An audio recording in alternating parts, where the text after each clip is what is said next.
Okay, तो last दिन हम लोग डिस्कशंस कर रहे थे, मतलब yesterday, about various types of investor, जिसमें mainly what do you fit in में बात हो रहा था कि as per your risk appetite और एज पर योर कैरेक्टरिस्टिक आप किस तरह का इन्वेस्टर या ट्रेडर बन सकते हैं।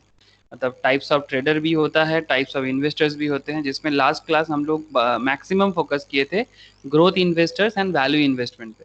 उसमें वैल्यू इन्वेस्टर या ग्रोथ इन्वेस्टर्स को कुछ फेमस ऐसे वैल्यू इन्वेस्टर या ग्रोथ इन्वेस्टर्स में से हम लोग वॉरेन बफेट, बेंजामिन ग्राहम जैसे वर्ल्ड फेमस इन्वेस्टर्स के बारे में बात किए थे, और उन लोग किस तरह का माइंड सेटअप के साथ इन्वेस्टमेंट करते थे या फिर आज भी कर रहे हैं, उस पर हम लोग काफ़ी ज़्यादा फोकस किए थे। तो आज मैं ये जो कंसेप्ट था हम लोगों का, ठीक है, उसको मैं थोड़ा सा आप लोगों को रिवाइज कराऊंगा कि लास्ट दिन हम लोग जो भी पढ़े थे, और आज हम लोग मेनली बात करेंगे इंडेक्स पे, दैट इज निफ्टी, सेंसेक्स। ये इंडेक्स क्या होता है, इंडेक्स को किस तरह से रीड किया जाता है, हम लोगों को सबको एक कॉमन कॉन्सेप्ट तो सबका है कि concept is like Sensex Nifty में हम लोग जस्ट अप एंड डाउन को समझ पाते हैं कि सेंसेक्स ग्रोथ हुआ या फिर सेंसेक्स नीचे आया ऊपर गया, इस तरह का हम लोग फील करते हैं। लेकिन सबसे इंपॉर्टेंट बात यह है कि ये सेंसेक्स निफ्टी बनता कैसे है, मतलब किस तरह से ये बिल्ड किया जाता है, इसका मैन्युफैक्चरिंग प्रोसेस क्या है, ठीक है, और ये इंडेक्स के अंदर का कहानी क्या है, ठीक है। यही सब मैटर में आज हम लोग डिस्कशंस करेंगे। ये सेंसेक्स निफ्टी, ये मेनली किस तरह से इसमें स्मॉल स्मॉल केसेस जो होते हैं अलग अलग, और भी इंडेक्स के अंदर काफी सारा सब इंडेक्स भी है। तो वो सब जो छोटा छोटा मैटर है जो काफी इंपॉर्टेंट होता है स्टॉक मार्केट में इन्वेस्टमेंट करने के लिए, आज फोकस एरिया वही रहेगा। ओके, चलिए मैं स्क्रीन शेयर कर लेता हूँ।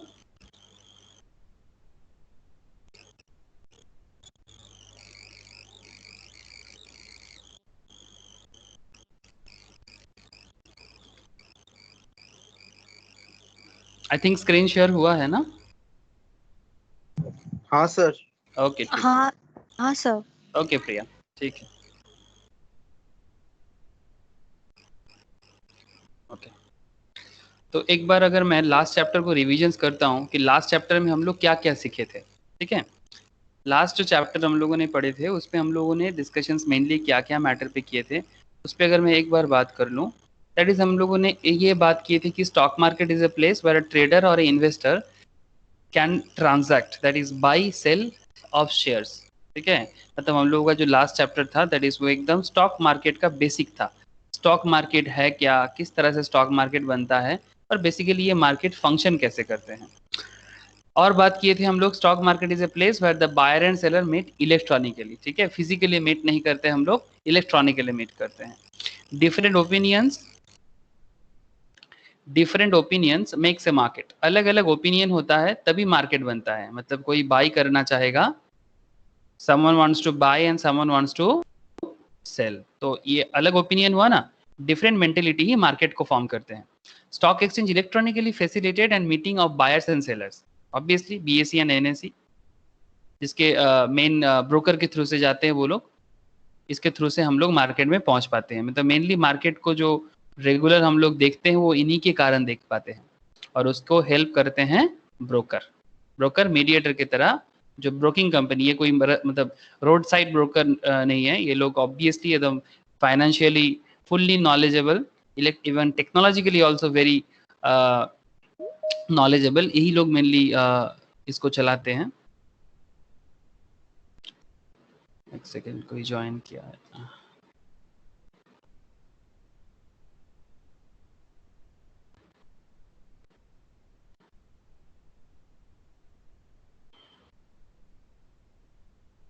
ओके, और लास्ट में और क्या जाने थे हम लोग, और हम लोगों ने डिस्कशंस किया था news and events move the stock price on a daily basis. मतलब ऐसा क्या मैटर होता है जो stock market daily up down होता है। ये जैसे आज तो संडे है, कल मंडे फिर से मार्केट ओपन होने वाला है, तो ये जो मंडे कल स्टार्ट होगा, कल 9:15 के टाइम पे जब मार्केट ओपन होगा, तो 9:15 से लेके दोपहर 3:30 तक जो मार्केट में अप डाउन रहता है, उसके पीछे का रीजन क्या होता है। Demand and supply mismatch also makes the stock price move, ठीक है। डिमांड एंड सप्लाई में जो मिसमैच होता है वो भी एक रीजन है। When you own a stock, you get corporate privilege like bonus, dividend right, etc. ये बोनस, डिविडेंड etc. में हम लोग काफी आगे चर्चा करेंगे, लेकिन फिलहाल हम लोगों ने स्टॉक का जो अप डाउन में डिविडेंड बोनस का एक बहुत बड़ा रोल प्ले होता है, इसमें भी हम लोगों ने ये चैप्टर में डिस्कशंस किए हैं। लेकिन हाँ, ये बोनस डिविडेंड के ऊपर और डीप डाइव करना है, जो हम लोग बाद में करेंगे। Holding period is defined as the period during which you hold your shares. Holding period के ऊपर भी काफी बातें किए हैं, और एक मैटर पे भी अच्छा खासा डिस्कशंस किए हैं, दैट इज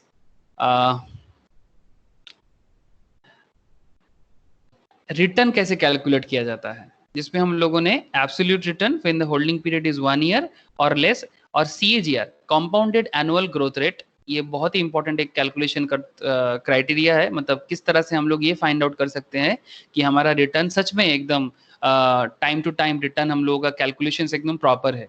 कैलकुलेशन प्रॉपर होना बहुत इंपॉर्टेंट होता है, नहीं तो हम लोग कभी कभी मिसअंडरस्टैंडिंग में रह जाते हैं कि होता कुछ है, लेकिन कैलकुलेशन रॉन्ग के कारण हमारे माइंड सेटअप कुछ और चलता है, उसमें काफ़ी लॉस का भी सामना करना पड़ सकता है, और रॉन्ग डिसीजंस मेकिंग भी हो जाते हैं। तो ये एब्सोल्यूट रिटर्न एंड CAGR के डिफरेंस भी देखे थे। And traders and investor differ in 2 accounts, एक होता है risk taking ability and holding period. मतलब किसका क्या रिस्क टेकिंग एबिलिटी है और कौन कितना दिन तक होल्ड कर सकता है, उसके ऊपर डिपेंड करके मार्केट में अलग अलग टाइप का ट्रेडर एंड इन्वेस्टर्स अवेलेबल होते हैं। तो आप किस में होते हो उसके बारे में भी हम लोगों ने चर्चा किया।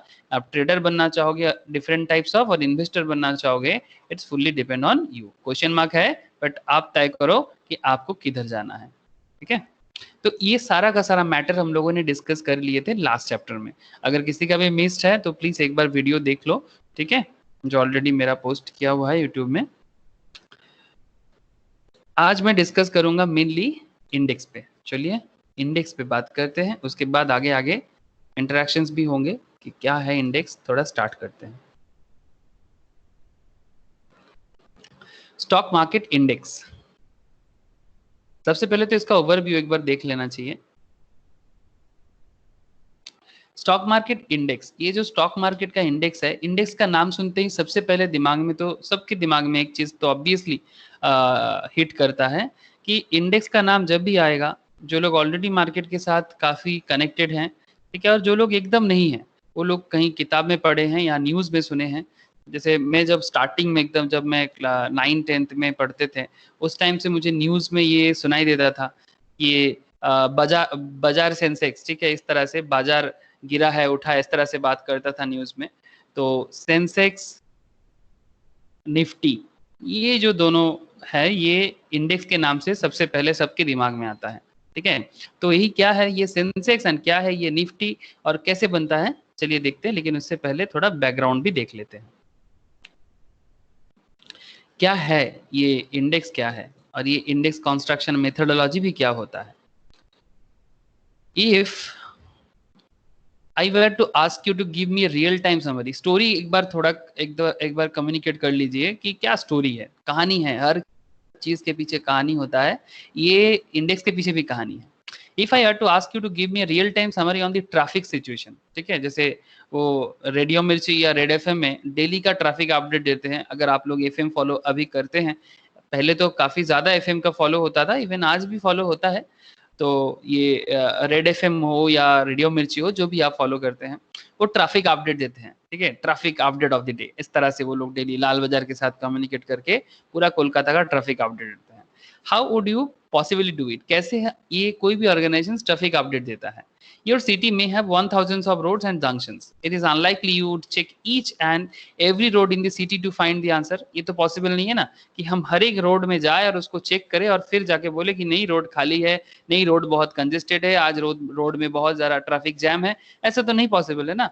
तो wiser thing you to do would be quickly check a few important roads and junction across the 4 directions of the city, है ना, जैसे north south and east west. अगर कोलकाता में बात करें, जो लोग कोलकाता से हैं उनको बहुत अच्छे से पता होगा, कोलकाता में मेन जो रोड है दैट इज सेंट्रल एवेन्यू, ठीक है, जो कोलकाता शहर का एकदम बीचों बीच से चित्तरंजन एवेन्यू के नाम से भी कहीं है, सेंट्रल एवेन्यू के नाम से नॉर्थ से साउथ को कनेक्ट करता है। एकदम मेट्रो रूट है, ठीक है, कोलकाता मेट्रो का नॉर्थ से साउथ। तो सेंट्रल एवेन्यू, अगर न्यू रोड में अगर देखा जाए तो VIP road and EM bypass, ऐसे कोलकाता में रोड सबसे, इंडिया में जितना सिटी है ना, जितना बिग सिटीज है इंडिया में, उससे सबसे कम रोड का मतलब रोड का जगह, मतलब अगर एरिया वाइज देखा जाए तो सबसे मतलब कंजेशन है कोलकाता में। सबसे छोटा रोड, मतलब जितना मेट्रोपॉलिटन बिग सिटीज है इंडिया में, मुंबई, दिल्ली, बैंगलोर, उसमें सबसे छोटा रोड कोलकाता में है। तो जो भी हो, इजी है यहाँ पर देखना। EM bypass, central Avenue, VIP road, EM bypass, या फिर एपीसी रोड, ठीक है, जो सियाला सेक्शंस में कनेक्ट करते हैं, एपीसी रोड। इस तरह से 4-5 मेन रोड है। ये 4-5 रोड अगर देख लिया जाए ना, तो हमें कोलकाता का ट्रैफिक का एक आइडिया, मतलब पूरा का पूरा आइडिया आ जाता है। इसके लिए एकदम हर एक रोड में कोई, मतलब जैसे मैं यहाँ पर केस्टपुर में रहता हूँ, तो यहाँ पर एक रोड है, तो उसका नाम है ठगडारी रोड, ठीक है। कोई रहते हैं बागुईहट्टी में, तो उसका अपना कहीं कोई रोड होगा। कोई बांगुर रेवेन्यू में रहते हैं, तो वहाँ उसका अपना। तो ये जरूरी नहीं कि हर एक रोड में हम लोग जाए और रोड का सिचुएशंस देखे और फिर जाके बोले नहीं नहीं एकदम ट्रैफिक ठीक ठाक है, या फिर जो भी प्रॉब्लम है। बिग मेन रोड देखते ही आइडिया लग जाएगा। तो इंडेक्स कुछ ऐसा ही काम करता है। देखिए, चलिए कुछ इंटरेस्टिंग मोड आ जाएगा। If you observe chaotic condition across these roads, then you would simply summarize the traffic situation as chaotic. Else traffic can be considered normal. The few important roads and junction that you track to summarize the traffic situation served as a barometer. जैसे barometer होते हैं ना, जो weather report देते हैं, ठीक है, तो इसी तरह से ये भी आपको ट्रैफिक का रिपोर्ट देगा कि ट्रैफिक का सिचुएशन एंटायर सिटी में क्या है। अब पॉइंट ये है कि drawing parallel, if I had to ask how the stock market is moving today, ठीक है, सिमिलर वे में अगर किसी कोई भी आपको पूछता है कि स्टॉक मार्केट कैसा जा रहा है, तो how would you answer a question? There are approximately 5,000 listed companies in the BSE and about 2,000 listed companies in the NSE. थोड़ा बहुत अप एंड डाउन होता रहता है, लिस्टेशन होता रहता है, कोई अनलिस्टेड भी हो जाते हैं, ठीक है। तो मोटा मोटी एक ऑन एन एवरेज 7,000 से लेके 8,000 कंपनी इंडियन स्टॉक मार्केट में लिस्टेड है, बीएसई एंड एनएसई को मिला के।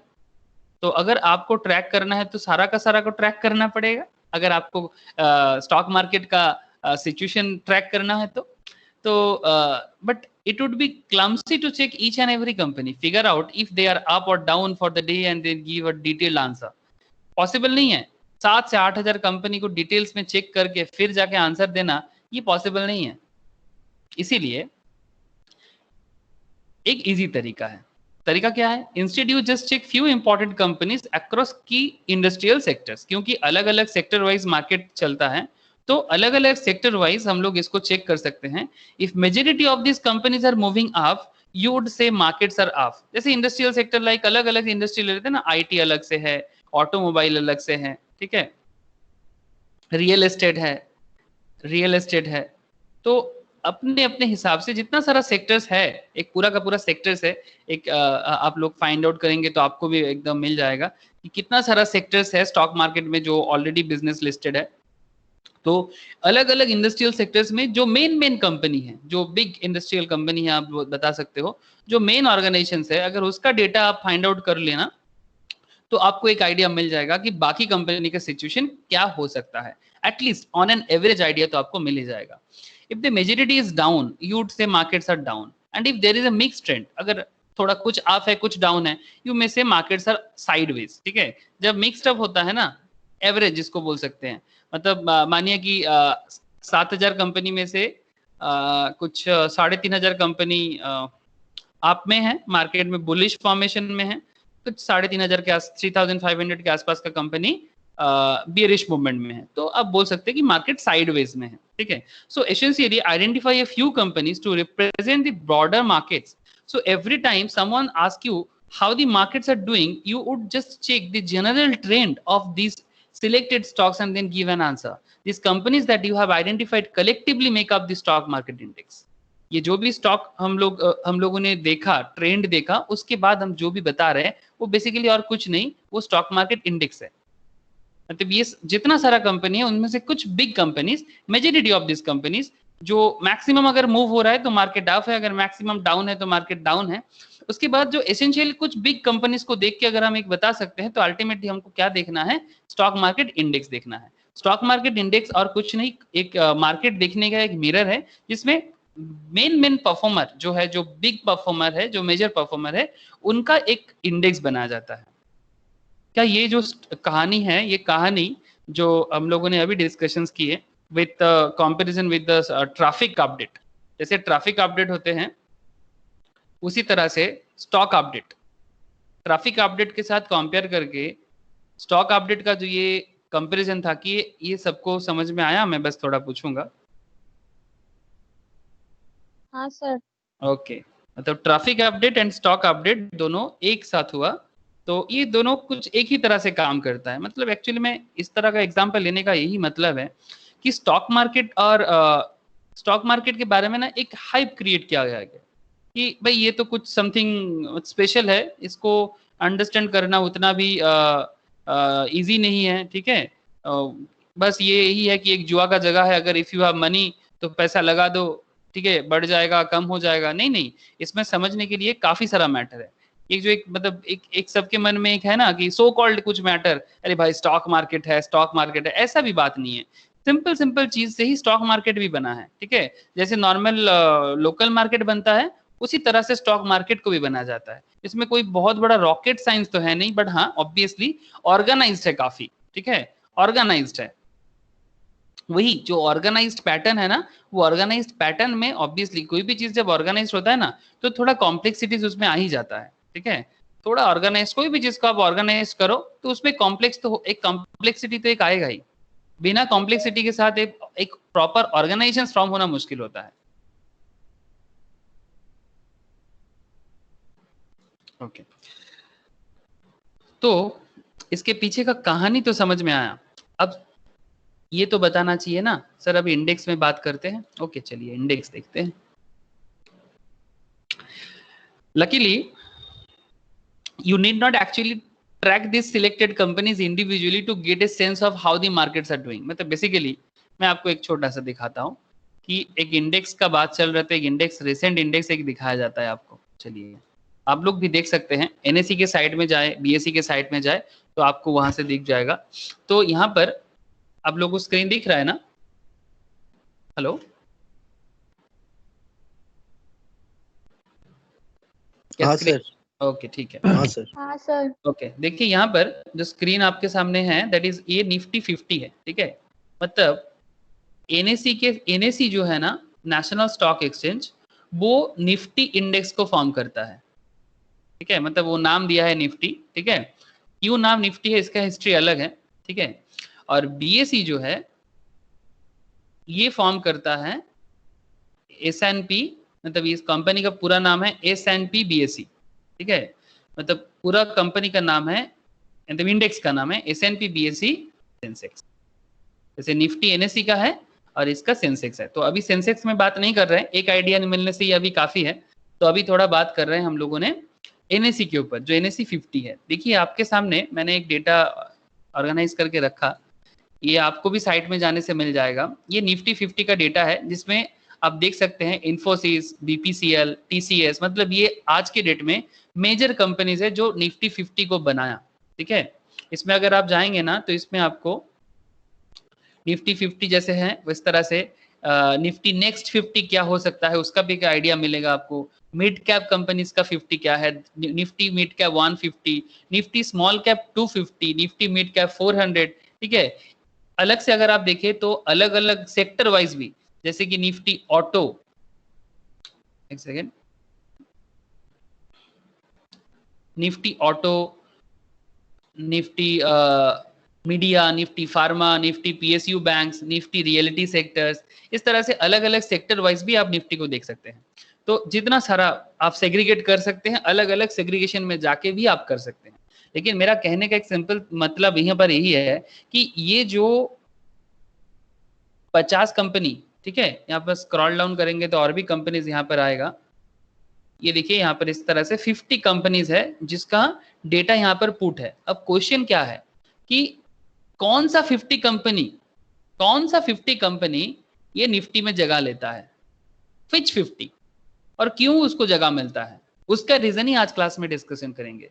कि ये जो निफ्टी 50 में आज सबसे ऊपर आप देख रहे हैं इन्फोसिस, इसका वेटेज सबसे हाई है, यहाँ पर आपको पूरा का पूरा कंपनी का वॉल्यूम, टर्नओवर इन करोड़ सब कुछ दिखेगा, ठीक है। ईच एंड एवरीथिंग यहाँ पर कंपनी का डिटेल्स यहाँ पर दिया हुआ है, ठीक है। BPCL, TCS, Indian Oil, IndusInd bank, Wipro, HDFC, ONGC, Hindalco, Shriram cement, sorry Shree cement, Zee limited, HCL technology, HR motor, GAIL, Reliance, ultra, MCO, LT, Bajaj auto. इस तरह से पूरा का पूरा 50 कंपनीज का एक डेटा है जो करेंटली निफ्टी 50 में अपना जगह बना के रखे हैं।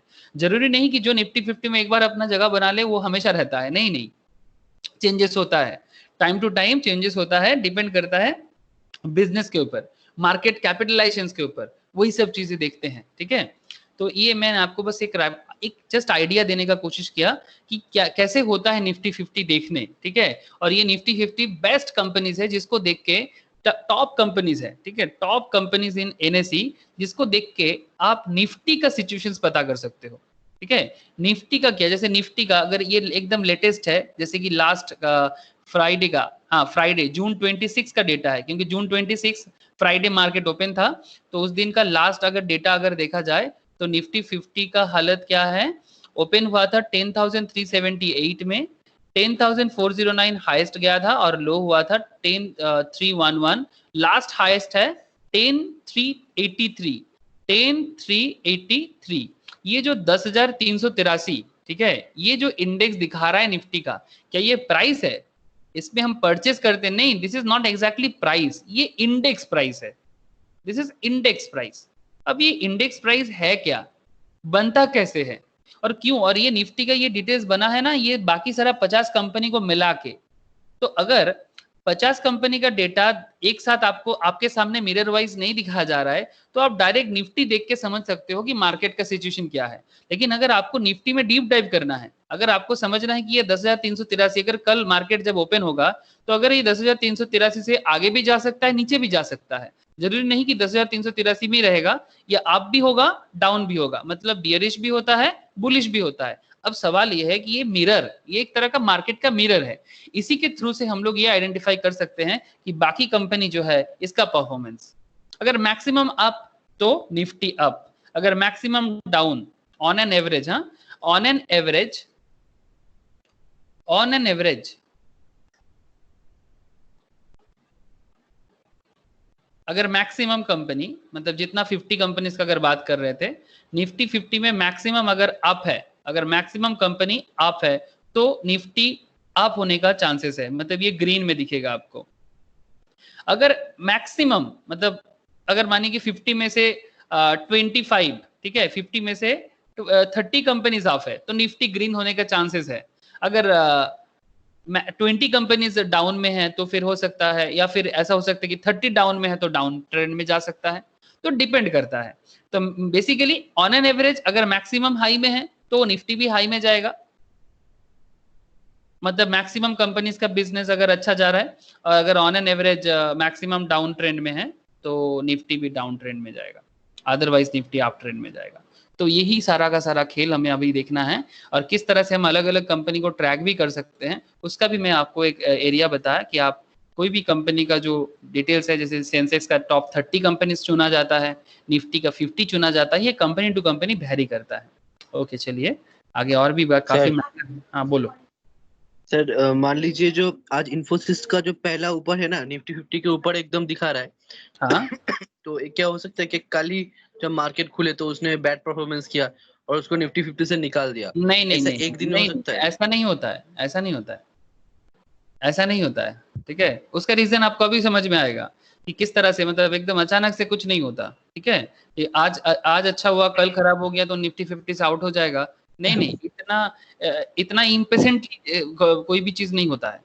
ठीक है, इसके पीछे काफी सारा कहानी है। निफ्टी 50 में एंट्री लेना कंपनीज का, मतलब जो भी कंपनी निफ्टी 50 में अपना एंट्री कर लेता है ना, तो उसका ना अपना एक मतलब क्राइटेरिया होता है, उसके उसमें पहुंचने के लिए उसको मेहनत करना पड़ता है। सबसे मेन मेहनत क्या है, बिजनेस अप, जिसका बिजनेस अप ट्रेंड में है उसका ही चांसेस रहता है। जो आज मिड कैप में है, ठीक है, जो आज मिड कैप में है, जो थोड़ा स्मॉल लेवल में है, वो शायद बाद में आएगा, लेकिन समय लगेगा। वही मैं आज बताऊंगा आपको कि इंडेक्स बनता कैसे है। उसके बाद में जिसके मन में जो भी क्वेश्चन है मैं सारा का सारा लूंगा, लेकिन उससे पहले आज मैं ये बताना चाहूंगा आपको कि ये जो इंडेक्स आप अभी देख रहे हैं ना, ठीक है, ये जो निफ्टी 50 का जो एक सिनेरियो आपके सामने है, ये निफ्टी 50 का सिनेरियो बनता कैसे है, ये इसका स्टोरी एक बार मैं क्लैरिटी कर दूं, उसके बाद जिसके मन में जो भी क्वेश्चंस है आई विल टेक, एक बार देख लेते हैं।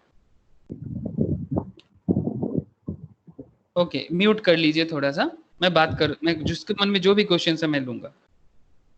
ओके, किसी का अनम्यूट है, थोड़ा म्यूट कीजिएगा। हेलो, बैकग्राउंड में किसी का म्यूट नहीं है, बैकग्राउंड से नॉइज आ रहा है।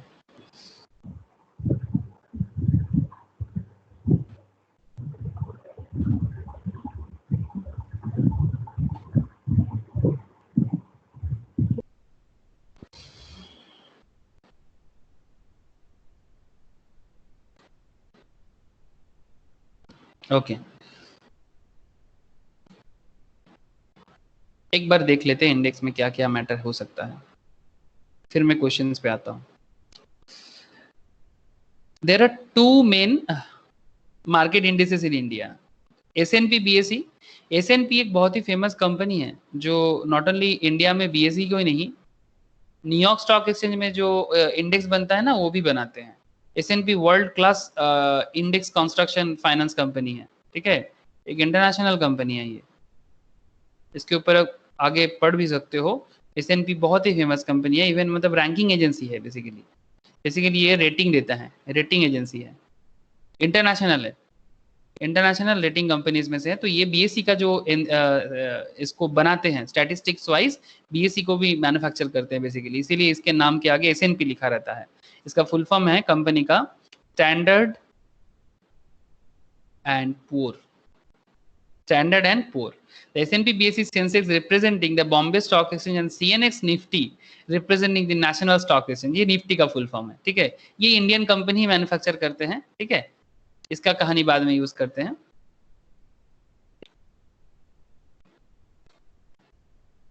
Standard and poor a global credit rating agency, ये ग्लोबल क्रेडिट रेटिंग एजेंसी है।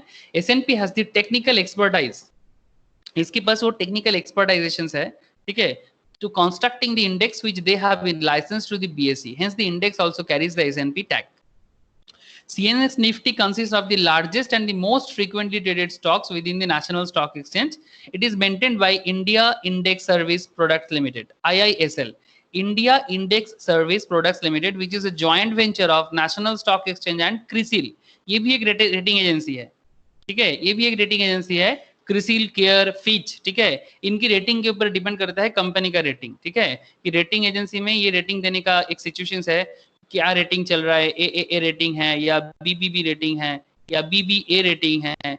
ये रेटिंग का अलग अलग मतलब होता है। ऑब्वियसली ए रेटिंग गुड है, बी मतलब मीडियम कैटेगरी में है, ठीक है, तो ये अलग होता है, ठीक है, बीबीए बीबीई अलग अलग रेटिंग होते हैं। रेटिंग के हिसाब से अलग अलग जो कंपनीज है ना, अगर 7,000 कंपनीज या 8,000 कंपनीज लिस्टेड है स्टॉक मार्केट में, उसका रेटिंग के ऊपर डिपेंड करता है कि वो एक आइडिया मिल जाता है। जैसे आप लोग अगर क्रिकेट रेटिंग्स देखे होंगे, अपना आईसीसी का एक रेटिंग होता है, इसमें जैसे अभी टेस्ट क्रिकेट में नंबर 1 में कोई और टीम है, एक टाइम इंडिया था, अब वनडे क्रिकेट में इंग्लैंड है, ठीक है, न्यूजीलैंड है, ठीक है। तो इस तरह से जो टॉप 1 से लेके 10 तक, ठीक है, टेस्ट क्रिकेट में अलग रेटिंग, वनडे क्रिकेट में अलग रेटिंग, ऐसे जैसे देखते हैं ना, सिमिलर वे में वो जो रेटिंग देने का एक कॉन्सेप्ट है वो काफी थोड़ा आसान है वो, लेकिन ये इतना सारा कंपनी का रेटिंग देना, ठीक है, उसका बिजनेस को देखना, इसमें थोड़ा सा ट्रिकीनेस तो है, ठीक है। In fact the term CNX stands for CRISIL and NSE।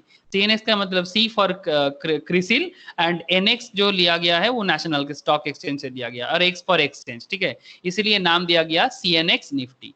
C for CRISIL, N for national stock exchange, NX, NSE का ये वाला पार्ट को लिया गया, इसलिए नाम है CNX निफ्टी। तो ये है स्टोरी, ये CNX निफ्टी का फुल फॉर्म मतलब किस तरह से नाम आया है इसका, और मतलब कौन बनाते हैं उसी के ऊपर तो डिपेंड करता है नाम क्या होगा, ठीक है।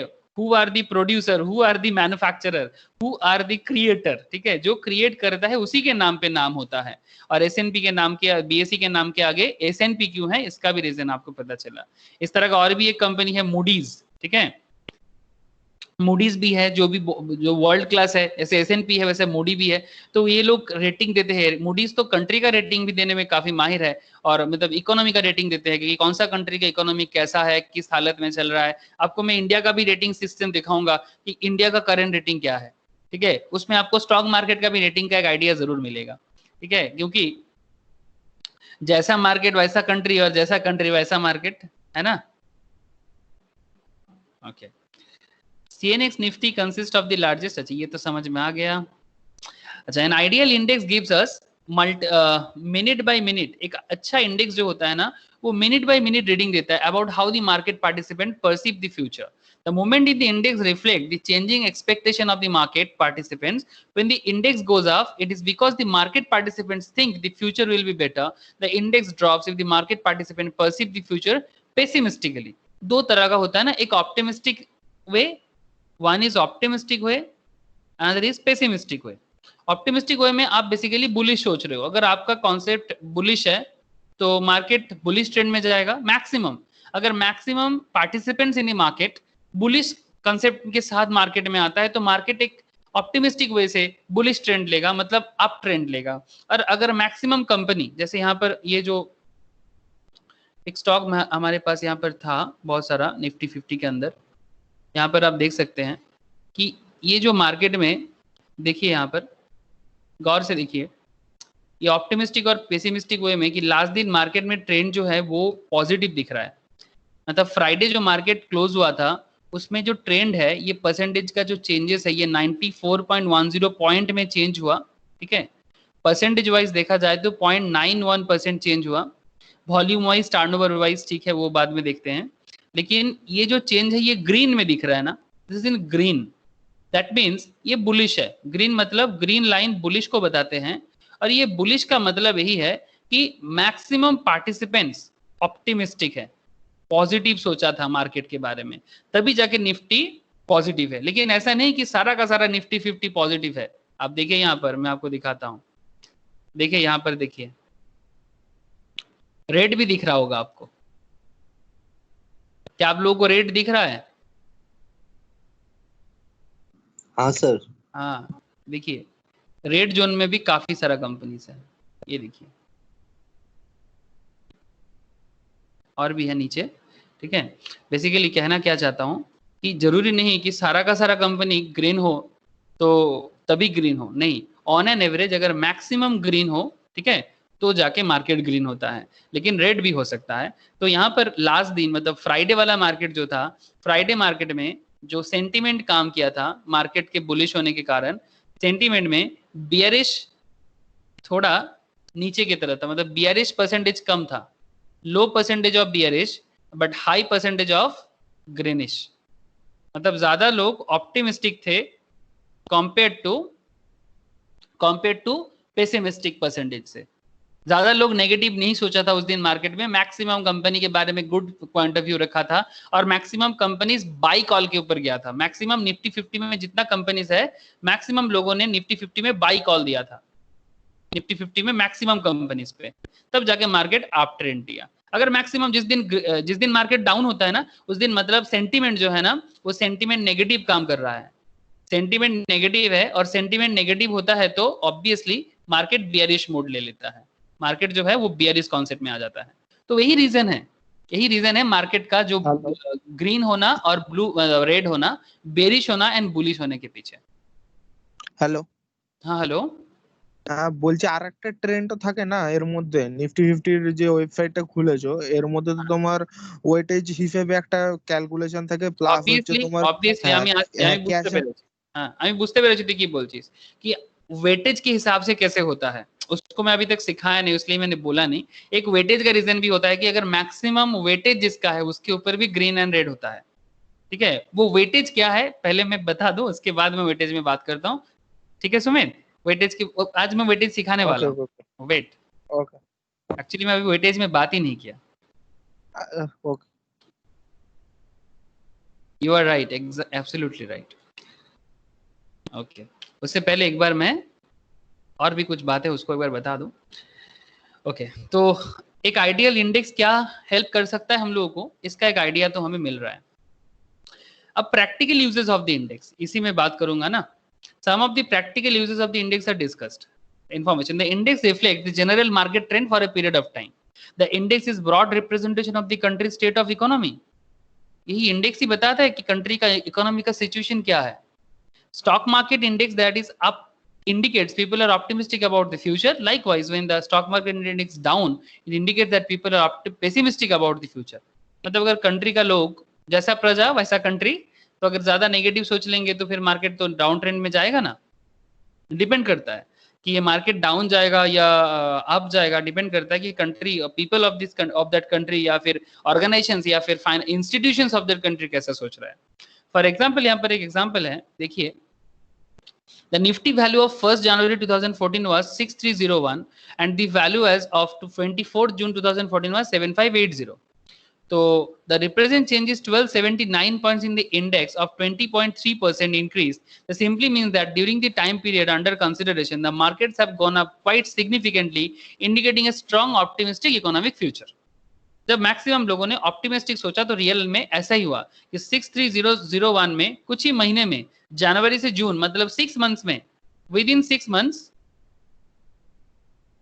6301 से मार्केट का जो इंडेक्स है वो 7580 में पहुंचा। ये जो अप ट्रेंड ये क्यों हुआ? क्योंकि the people at large, the public at large with the institution, मतलब जो भी मार्केट पार्टिसिपेंट्स हैं, market participants like retail participants, institutional participants like LICI, companies like LICI, GICI, ठीक है, financial institutions, ठीक है, general insurance, financial insurance like mutual fund companies, ठीक है, मैक्सिमम पब्लिक एट लार्ज, मतलब कोई भी ऑर्गेनाइजेशन हो, मतलब पब्लिक एट लार्ज का कॉन्सेप्ट तो है ही ना, क्योंकि जो रिटेल है वो खुद सोचते हैं, इंडिविजुअल लेवल पे कॉन्सेप्ट को फाइंड आउट करते हैं, और जो म्यूचुअल फंड कंपनी जिसको हम लोग क्या नाम से जानते हैं, एसेट मैनेजमेंट कंपनी, लाइक मैं बता रहा हूं, एक होता है retail participants like you and me, retail participants. दूसरा कौन? दूसरा हो जाएगा इंस्टीट्यूशनल्स, FII, फाइनेंशियल, FII मतलब फॉरेन इंस्टीट्यूशनल इन्वेस्टर्स, और एक होता है डोमेस्टिक, DII भी बोल सकते हैं, डोमेस्टिक इंस्टीट्यूशनल इन्वेस्टर्स। इस डोमेस्टिक्स के अंदर क्या रह जाता है, LICI, GICI, ठीक है, AMC फॉरेन के अंदर फॉरेन कंट्रीज एंड कंपनीज, ठीक है, फॉरेन कंट्री भी इन्वेस्ट करते हैं, फॉरेन कंपनीज भी इन्वेस्ट करते हैं FII के तहत। एंड थर्ड में मैं सबसे इंपॉर्टेंट बात करूंगा AMC, एसेट मैनेजमेंट कंपनी, इसी के अंदर आ जाता है म्यूचुअल फंड कंपनीज, जिसमें आप बहुत सारा कंपनीज है like Parag Parekh, DSP, BlackRock, very varieties of mutual fund companies are there, अच्छा company, HDFC mutual fund, ICICI का भी है, बहुत सारा। तो ये जो इतना सारा, चाहे कोई भी हो, लेकिन एक चीज है ना, पब्लिक तो हर जगह में है, कहीं इंडिविजुअल लेवल पे पब्लिक है तो कहीं ज्वाइंट लेवल में है, मतलब कुछ थिंक टैंक है, basically they are think tank, एक सोचने वाले कुछ इंसान जो स्ट्रेटेजिस्ट है, वो स्ट्रेटेजी करते हैं और मार्केट के बारे में क्या सोच रहा है, इकोनॉमी के बारे में क्या सोच रहा है, वही डिपेंड करता है कि आपका कंट्री में, ठीक है, चाहे अगर आपका कंट्री जापान हो तो जापान में भी स्टॉक एक्सचेंज है, तो टोक्यो स्टॉक एक्सचेंज का परफॉर्मेंस वहां के लोगों के ऊपर डिपेंड करता है। अगर आप यूएस में हो, ठीक है, तो यूएस में न्यूयॉर्क स्टॉक एक्सचेंज जो है, ठीक है, NY, न्यूयॉर्क स्टॉक एक्सचेंज का फ्यूचर उस वहां के लोगों के ऊपर डिपेंड करता है, वहां के इकोनॉमिकल कंडीशंस के ऊपर डिपेंड करता है। सिमिलर वे में हमारे इंडिया में NSE BSE का कॉन्सेप्ट भी हम पे निर्भर करता है। We the people of India decide the future of our country. मैं आपको एक डेटा शो करता हूं, एक मिनट देखिए, तो आपको एक आइडिया आएगा, अच्छा लगेगा। देखिए डेटा, गजब का डेटा है।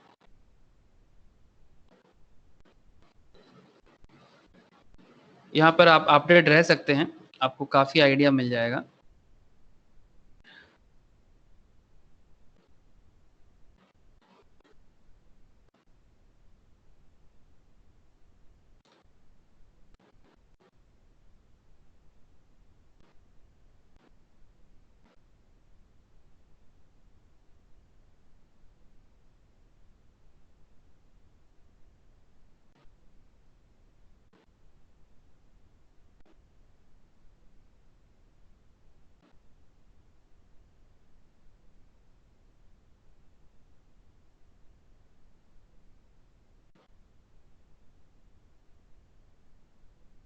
ये देखिए, क्या दिख रहा है आप लोगों को? कुछ भी जो स्क्रीन में शेयर किया, इंडियन इकोनॉमी का एक डिटेल्स है, आप लोग भी विकिपीडिया से इंस्टा डाउनलोड कर सकते हो, नो प्रॉब्लम। क्या ये डेटा आपको दिख रहा है? प्लीज बताना। हाँ सर। हाँ सर। ओके, देखिए ये पब्लिक फाइनेंस का डेटा है। शंकर जी, शंकर जी है या चला जी गया? हाँ जी, हाँ ओके, नहीं नहीं नहीं, हाँ ठीक है। दिख रहा है आपको? हाँ जी दिख रहा है। ओके, देखिए ये पब्लिक फाइनेंस का एक डेटा है, ठीक है। मतलब करेंटली इंडिया का जो पब्लिक फाइनेंस सिचुएशन है, इसमें पब्लिक डेब्ट कितना है, रेड में दिख रहा है। मतलब ऑब्वियसली एक तो क्या समझ में आ ही रहा है कि सिचुएशन इज नॉट गुड, ठीक है। इंडिया का करंट पब्लिक डेब्ट है, मतलब पब्लिक डेब्ट मतलब पूरा सरकार ने डेब्ट लेके रखा है, ऑब्वियसली हमारे लिए लेके रखा है। तो जीडीपी का 69.03%, 7% का एक जीडीपी का परसेंटेज है, मतलब 146 ट्रिलियन का पब्लिक डेब्ट है, मतलब लोन है। बजट बैलेंस में हम लोग नेगेटिव में है, मतलब हमारा जो बजट का बैलेंस है ना वो पॉजिटिव में नहीं है। मतलब इसका मेन रीजन यही है कि इंडिया मैक्सिमम अमाउंट इंपोर्ट करता है, मतलब इंडिया जो इंपोर्ट करता है उसका वैल्यू हाई है, इंपोर्ट वैल्यू हाई और एक्सपोर्ट का वैल्यू लो है। मतलब जितना हम दूसरे से सामान लेते हैं ना वो काफी हाई है, और जो हम लोग खुद बनाते हैं उसका मतलब बना के एक्सपोर्ट करते हैं वो काफी लो है। And that is the reason कि बजट बैलेंस नेगेटिव दिख रहा है, जो जीडीपी का 3.4% नेगेटिव में है। रेवेन्यू में अगर देखें तो इंडिया करेंटली इतना ट्रिलियन डॉलर का रेवेन्यू है, लेकिन लोन भी काफी है।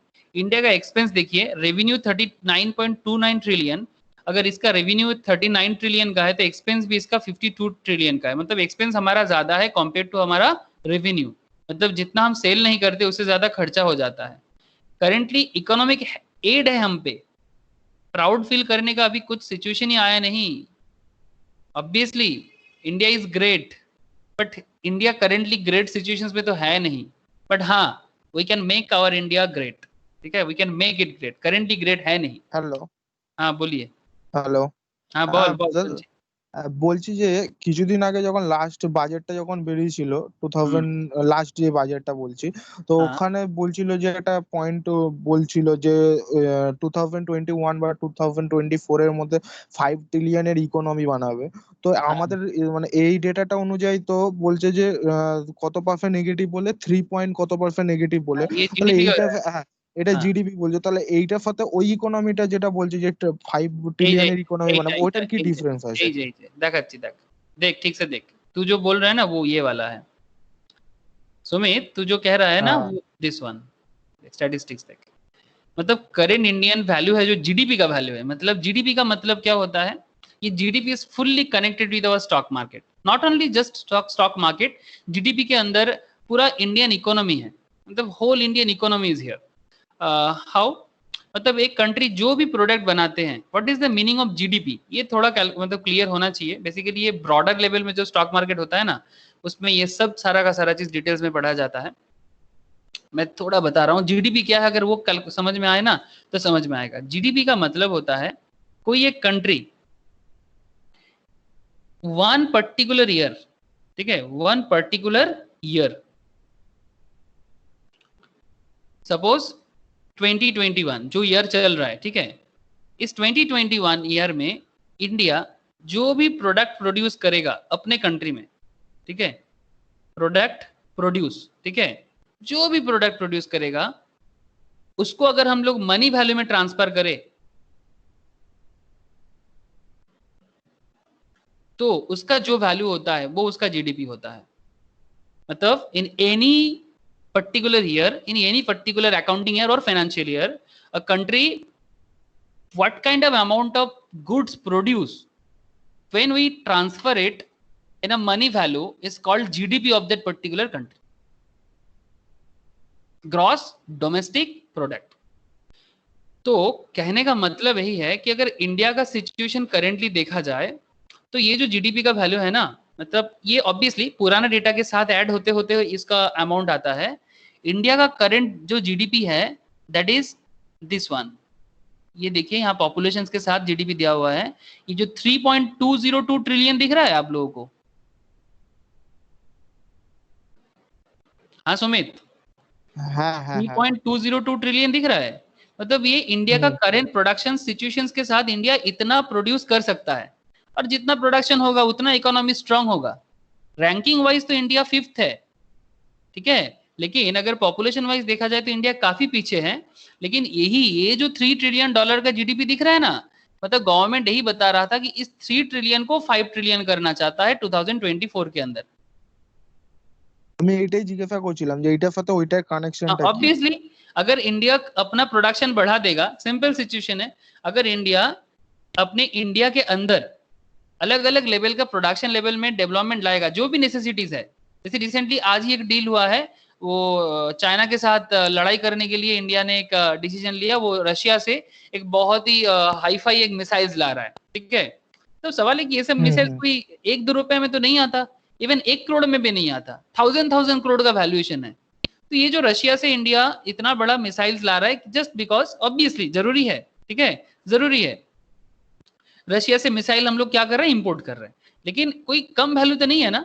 जो मिसाइल्स आज हम लोग रशिया से ले रहे हैं, तो रशिया ऑब्वियसली इसमें काफी प्रॉफिट कर रहा है, मतलब 1000 करोड़, लाख करोड़ का दाम होता है एक एक मिसाइल्स वगैरह का, और भी ज्यादा, ठीक है। अब जस्ट इमेजिन करो, अगर ये सब चीज हम लोग इतना ज्यादा फॉरेन डिपेंडेंट हो जाएंगे, तो अपने इकोनॉमी में जो भी इनकम होता है ना, वो इनकम का सारा खर्चा तो बाहर ही चला जाएगा। अब इंडिया को तो देखो बेसिक नीड्स भी हम लोग अभी भी, मतलब सिंपल, अगर आप चांदनी चौक जाते हो अपने कोलकाता में या दिल्ली में, ठीक है, चांदनी चौक या चांदनी मार्केट में, या फिर आप बड़ा बाजार चले जाओ ना, वो क्या नाम है यहाँ पर कोलकाता में जो होलसेल मार्केट है, नॉर्मली कोई भी चीज, डॉल्स का मार्केट है, मतलब अलग अलग चाइनीज प्रोडक्ट, एक चीना बाजार बोल के ही है, ठीक है, डालहौजी और बड़ा बाजार के बीचों बीच में है चीना बाजार, ठीक है, वो चीना बाजार एरिया में सारा का सारा चाइनीज प्रोडक्ट है। मतलब बेसिक नेसेसिटीज, कुछ बेसिक नेसेसिटीज भी हम लोग बिल्डअप नहीं कर पाते, मिसाइल्स तो बहुत दूर की बात है। अब ऐसे हालत में ये 3.2 ट्रिलियन इकोनॉमी 5 ट्रिलियन में पहुंचना कितना मुमकिन है, इसमें डाउट है, ऑब्वियसली डाउट है, और वो भी ऐसे कोविड सिचुएशंस आ गया, भगवान करे हो जाए, we all pray for that, even we all must work for that, not just we just don't just pray for. हाँ बोलो। বলছে এটা ডব্লিউটিও রিপোর্ট বেরিয়েছিল কিছুদিন আগে। হ্যাঁ, তো ডব্লিউটিও যে মানে একটা মানে উনি একটা মানে পদে রয়েছে, ঠিক আছে, ওকে, বা বল না, বুঝতে পেরেছি। তো উনি বলছে নাকি যে হুট করে তো কোনো দেশের সাথে ট্রেড করার জন্য তো আর এক্সপোর্ট ডিউটি বাড়ানো যায় না। তো এরকম যেটা সিচুয়েশন হয়েছে, আমাদের তরফ থেকে প্রধানমন্ত্রীও চিঠি পাঠিয়েছে যাতে এক্সপোর্ট ডিউটি যাতে ওখানে বাড়ানো হয়। তো ওরা আবার চায়নাকেও দিয়েছে, একটা নোটিশ দিয়েছে, সার্কুলার দিয়েছে। এবার বলছে ওরা যদি না মানে এরকম ভাবে, তাহলে ডাইরেক্টলি বাড়াতে পারবে, এটাও একটা রুলস রয়েছে। যদি বাড়িয়ে দেয়, অলরেডি কিছুদিনের মধ্যে ডব্লিউটিও রিপোর্ট অনুযায়ী বলছে যে 4 কোটি কত লাখ টাকার বিজনেস নাকি চায়নার সাথে মানে আমাদের হয়নি এখনো পর্যন্ত। তো তো সেটাও তো তাহলে তো এটাও আমাদের মানে এর মধ্যে এফেক্ট করবে জিডিপি এর মধ্যে, অলরেডি 10% বেরিয়ে গেছে। অবভিয়াসলি এফেক্ট তো অবভিয়াসলি আएगा। যদি এরকম যদি হতে থাকে, যদি মানুষের মানে এরকম যদি চায়নার মানে যদি কেউ চাইনিজ প্রোডাক্ট ব্যান করতে থাকে দিনকে দিন, তাহলে 10% যেটা হয়েছে মানে কোভিড-19 এর পরে যে সিচুয়েশনটা হবে, আলটিমেটলি কিন্তু আমাদের জিডিপি যদি এইভাবে চলতে থাকে এইরকমই দাঁড়িয়ে থাকবে। हाँ, और ज्यादा डिटोरिएट करेगा, और ज्यादा डिटोरिएट करेगा, और ज्यादा डिटोरिएट करेगा। Obviously situation is fully different, उसमें बाद में चर्चा करते हैं, ठीक है। It's a totally different topic Sumit, तू जो बात कर रहा है, ठीक है। मैं बस अभी एक आइडिया देना चाहता हूँ कि मैं बार बार बोल रहा हूँ कि ये जो इंडेक्स है स्टॉक में, थोड़ा मैं मतलब फोकस करना चाहता हूँ। ये जो इंडेक्स है, निफ्टी है या जो भी सेंसेक्स है, निफ्टी सेंसेक्स, इसमें जो भी हम लोग देखते हैं ना, वो उसका अल्टीमेट इफेक्ट आता है यहाँ पर, उसका अल्टीमेट इफेक्ट आता है यहाँ पर। अब अगर आप क्रेडिट रेटिंग देखिए एक बार, ये देखिए, मैं एसएनपी के बारे में अभी बात कर रहा था, प्लीज गौर कीजिए। स्टैंडर्ड एंड पुअर जो बीएसई को बनाते हैं, एसएनपी बीएसई के नाम से ही बनता है, वो कंट्री का भी इकोनॉमिक रेटिंग देता है, ठीक है। तो उसने रेटिंग दिया कि क्रेडिट रेटिंग दिया डोमेस्टिक, बीबी डोमेस्टिक मतलब बिजनेस के ऊपर, मतलब डोमेस्टिक इकोनॉमी जो मतलब जो फुल्ली इंडिया डिपेंडेंट इकोनॉमी है, मतलब हम लोग खुद के ऊपर जो भी इकोनॉमी को डिपेंड करके रखते हैं, उस पर रेटिंग दिया बीबीबी। बीबी फॉरेन इकोनॉमी, मतलब फॉरेन के साथ जो भी मिलजुल के इंडिया जो मतलब इकोनॉमी को बिल्डअप करते हैं, उसको भी BBB. And terms and TNC assessment के तहत बोलता है बीबीबी प्लस। आउटलुक एक दिया, उसने बोला स्टैंडर्ड बोले स्टेबल इकोनॉमी है, मतलब एकदम ना तो अप ट्रेंड में है ना तो डाउन ट्रेंड में है, एक स्टेबल सिचुएशंस में है। सिमिलर वे में अगर आप मूडीज का भी देखो, मूडी भी एक बहुत ही फेमस है, उसने रेटिंग दिया BAA3, उसका भी आउटलुक है स्टेबल। और एक कंपनी है, ये जितना सारा कंपनी के बारे में मैं अभी डिस्कशंस कर रहा हूँ, स्टैंडर्ड एंड पुअर, मूडीज, ये लोग स्टॉक मार्केट में भी कंपनी के बारे में भी रेटिंग देता है। आप लोग इसमें काफी गौर करना कि ये रेटिंग एजेंसी जिसके बारे में अभी मैं बात कर रहा हूँ, ये रेटिंग एजेंसी स्टॉक के बारे में भी रेटिंग देता है, कंपनीज के बारे में, स्टॉक के बारे में नहीं, कंपनीज के बारे में। तो प्लीज थोड़ा सा गौर से मतलब ये सब चीज के ऊपर नजर रखिएगा कि ये क्या बोल रहा है, वो ऑब्वियसली कुछ ना कुछ मतलब रखता है। फिच, ये भी एक फेमस कंपनी है, ये भी बीबीबी लिया, ये भी स्टेबल बोला, ठीक है। एआरसी भी है बीबीबी प्लस, उसका भी आउटलुक है स्टेबल। तो सारा का सारा कंपनी इंडियन इकोनॉमी को एक स्टेबल इकोनॉमी बोला, ठीक है। ये एक अच्छा बात है, मतलब स्टेबल है, नेगेटिव में नहीं है, तो मतलब ग्रोथ होने का चांसेस है, मतलब अगर हम चाहे तो अब इकोनॉमी को काफी आप ट्रेंड में लेके जा सकते हैं, ठीक है। तो यही जस्ट एक मैं ओवरव्यू देना चाह रहा था कि स्टॉक मार्केट किस तरह से इकोनॉमी को रिफ्लेक्ट करता है, उसका मैं एक आइडिया आपके सामने लाने का कोशिश कर रहा था। आई होप कि आप लोगों को पूरा का पूरा क्लैरिटी है।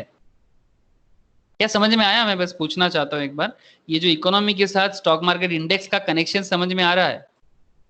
हेलो? हाँ सर। ओके, मतलब किस तरह से इंडेक्स के ऊपर हम डिपेंड करके हम पूरा इकोनॉमी को अंडरस्टैंड कर सकते हैं, मतलब इंडेक्स इतना जोर का भी काम कर सकते हैं। ओके, अब कुछ बेंचमार्किंग पॉइंट है, देखते हैं।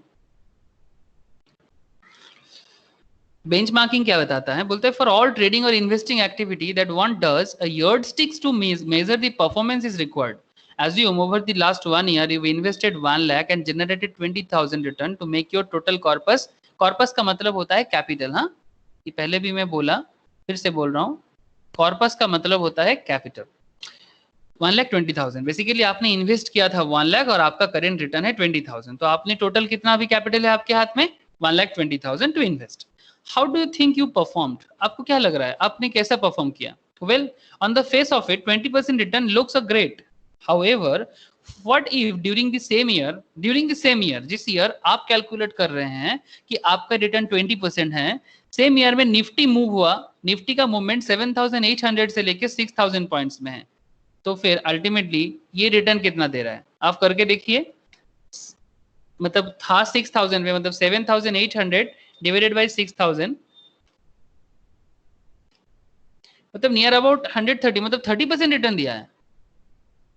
मतलब जहां पर आपका रिटर्न 20%, वहां निफ्टी का रिटर्न 30%, क्योंकि निफ्टी का मूवमेंट हुआ है 6,000 से 7,800। जस्ट इमेजिन कीजिए कि अगर इस तरह का सिचुएशन हमारे साथ होता है, हम लोग कितना मिसअंडरस्टैंडिंग में रहते हैं कि मैंने तो बहुत अच्छा रिटर्न कमाया, लेकिन बेंचमार्क को ही मैंने क्रॉस नहीं कर पाया। मतलब निफ्टी कोई एक कंपनी तो है नहीं, निफ्टी मिनिमम 50 कंपनी से बना है, निफ्टी 50, तो उसका भी रिटर्न किसी एक पर्टिकुलर ईयर में अच्छा है आपका 20% रिटर्न से, जहां 20% return is not an easy thing, 20% is a very good return, but market के हिसाब से आप पीछे हो, you are below the market, आप बिहाइंड द मार्केट हो, आपका परफॉर्मेंस और अच्छा होना चाहिए था, क्योंकि निफ्टी जो बेंचमार्क है आप उसको भी क्रॉस नहीं कर पाए, क्योंकि वो भी रिटर्न दिया था उस पर्टिकुलर ईयर में 30%, लेकिन आपने सिर्फ, आप रिटेल इन्वेस्टर हो गए, आपको उससे ज्यादा करना चाहिए था। मतलब इससे आप ये सोच सकते हो कि आपका परफॉर्मेंस लेवल कहां है कंपेयर टू इंडेक्स। हेलो, ये बेंचमार्क का कॉन्सेप्ट समझ में आ रहा है? प्लीज थोड़ा बोलिएगा। ये जो बेंचमार्किंग का कॉन्सेप्ट है, हाँ बोलिए। तो थोड़ा और एक बार बोलेंगे, थोड़ा आवाज कट कट गया सर आपका। बेंचमार्किंग मतलब सिंपल है, आपने 1 लाख इन्वेस्ट किया, 20% रिटर्न कमाया किसी एक ईयर में, तो 1 लाख का 20% मतलब कितना? 1,20,000, मतलब 20,000 है ना, तो 20,000 रिटर्न कमाया आपने, तो इसका मतलब आपने 20% कमाया, ठीक है। अब सवाल ये है कि जिस आपके पास अगर 20% रिटर्न है, जो लुक्स ग्रेट है, मतलब 20% रिटर्न ना तो कोई बैंक देता है, ना तो कोई पोस्ट ऑफिस देता है, इवन म्यूचुअल फंड में कितना भी अच्छा परफॉर्म कर ले, ऑन एन एवरेज 18% देता है एक अच्छा performing mutual fund, 17-18% return good performing mutual fund देता है। On an average mutual fund 12% 13% they they, it's on an average good, ठीक है। ग्रेट इन्वेस्टमेंट रिटर्न दे दे तो 17 से 18% is a very great looking mutual fund return, but आपने कमाया 20%, तो आप अपने मन में क्या सोच रहे हैं? आप सोच रहे हैं कि भाई बहुत अच्छा कमाया, लेकिन जिस बार आप ऐसा सोच रहे हैं उसी ईयर में, on that same year, on the same year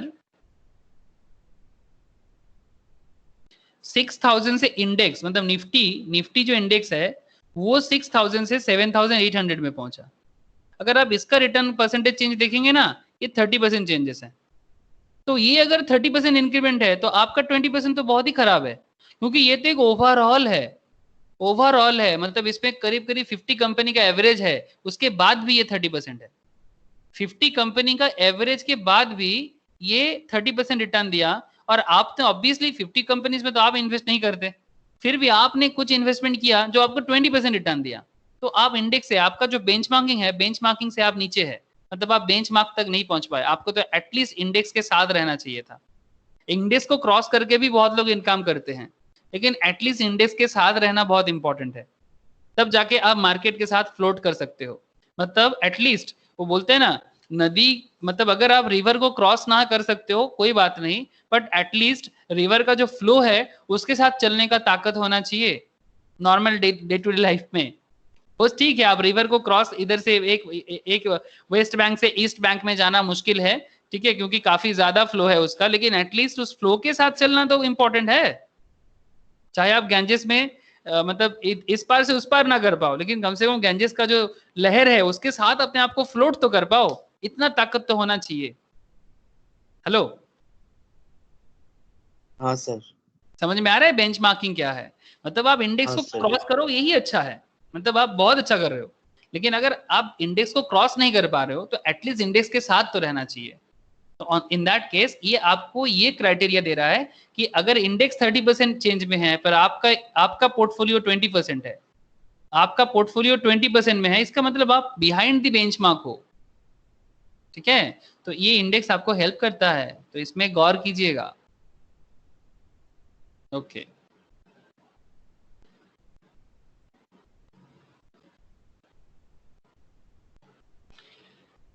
trading on the index is probably one of the most popular uses of the index. मतलब आप लोगों को बता दो, जैसे कंपनी में इन्वेस्ट होता है ना, ऐसे आप इंडेक्स में भी इन्वेस्ट कर सकते हो।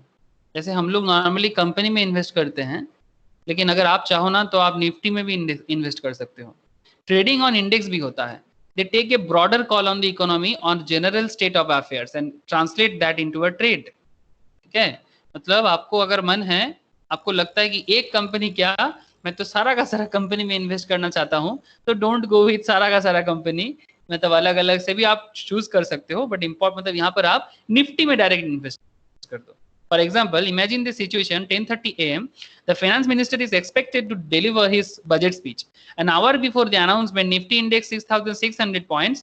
You expect the budget to be favorable to the nation's economy. Obviously, अब optimistic हो. What do you think will happen to the index? Naturally, the index will move up. So, in order to trade your point of view, you may want to buy the index at 6,600. After all, the index is the presentation of the broader economy. Overall economy को बताता है index. So as per your expectation the budget is good and the index move 6,900, मतलब index था 6,600 में और budget के बाद index में 6,900 पहुंचा, दैट इज 300 में changes. You can now book your profit and exit the trade at 300 points profit.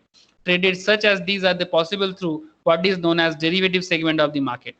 यही चीज बेसिकली डेरिवेटिव सेगमेंट्स में होते हैं। डेरिवेटिव मतलब फ्यूचर एंड ऑप्शंस में होता है, नॉर्मल में नहीं होता। फ्यूचर एंड ऑप्शंस बोल के इक्विटी डेरिवेटिव का एक पार्ट है, उसमें भी आप इन्वेस्टमेंट कर सकते हो, लेकिन हाँ उसमें थोड़ा हाई अमाउंट ऑफ इन्वेस्टमेंट चाहिए होता है, ऑब्वियसली रिस्क भी थोड़ा ज्यादा है, ठीक है? ये फ्यूचर एंड ऑप्शंस या डेरिवेटिव मार्केट के पार्ट है। You are probably a bit early to explore derivative, but for now to remember that index trading is possible through the derivative market. ये पॉसिबल है, आप डेरिवेटिव मार्केट के through से, future contract के through से आप इस तरह का इन्वेस्टमेंट कर सकते हो, ठीक है? तो ये भी एक बहुत ही अच्छा जगह है कि आप इंडेक्स ट्रेडिंग भी कर सकते हो। अभी जो लोग नए हो मार्केट में उनको मैं बोलूंगा कि अभी नहीं, जो लोग थोड़ा थोड़ा मैच्योर होने के बाद आप मार्केट में फ्यूचर एंड ऑप्शंस या डेरिवेटिव के साथ चल सकते हो, बट उससे पहले मैं ऑब्वियसली रिक्वेस्ट करूंगा कि पैसा रहने से इन्वेस्ट मत कर दीजिएगा। इक्विटी डेरिवेटिव का अलग नॉलेज लेना चाहिए, इक्विटी डेरिवेटिव पे थोड़ा नॉलेज बूस्ट अप कर लीजिए, ठीक है? उसके बाद इक्विटी डेरिवेटिव, इसी का दूसरा नाम है फ्यूचर एंड ऑप्शंस।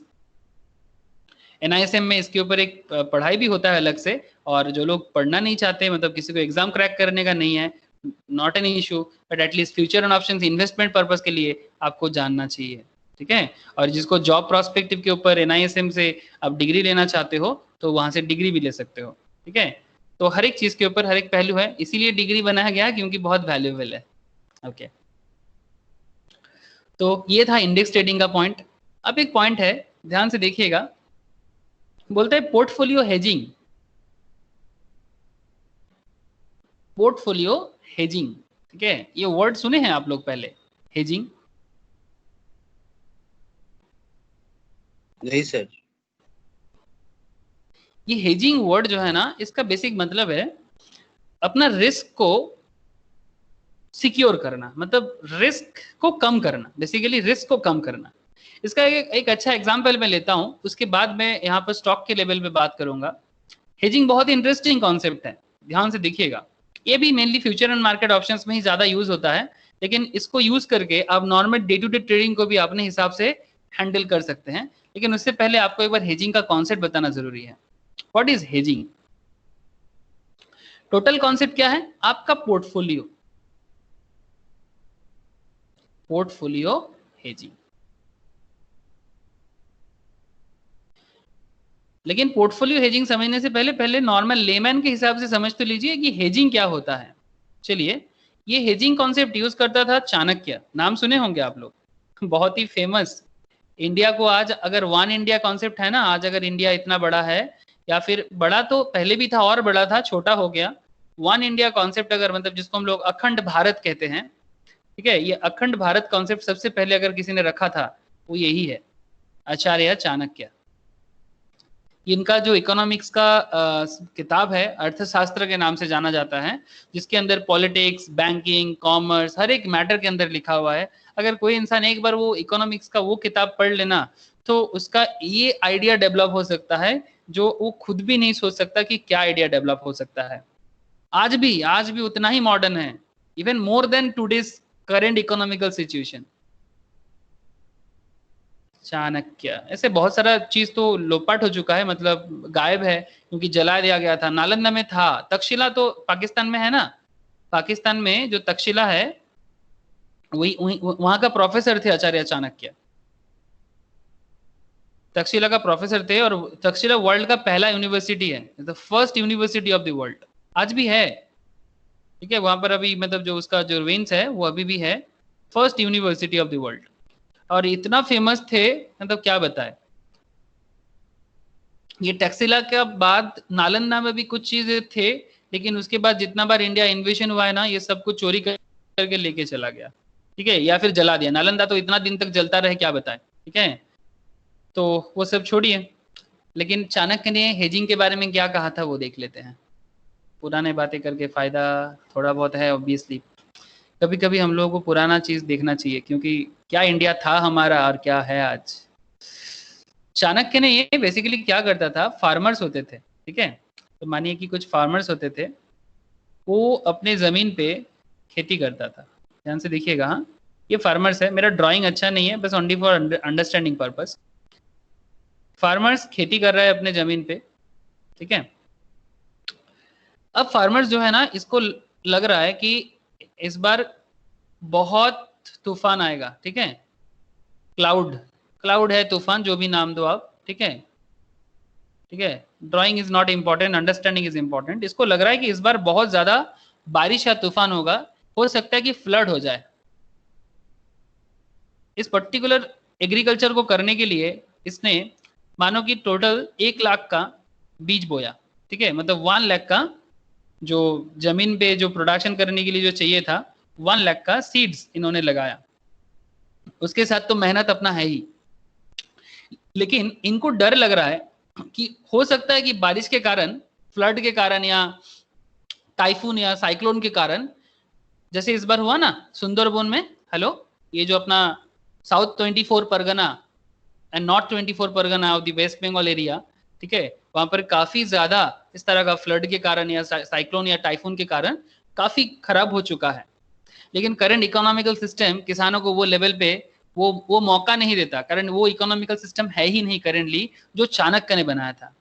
अब हेजिंग क्या होता है, ध्यान से देखिए। ये लोग है ना, अपना ये 1 लाख का जो लॉस है, आप लोग ये चीज देखे होंगे कि कितना फार्मर्स इंडिया में सुसाइड करता है। उसका मेन रीजन नहीं है कि अगर वो लोग इस तरह का सीड्स बोते हैं, ठीक है, मतलब लगाते हैं, उसके बाद अगर बारिश या फ्लड के कारण खराब हो जाते हैं, 1 लाख एक फार्मर्स के लिए बहुत होता है।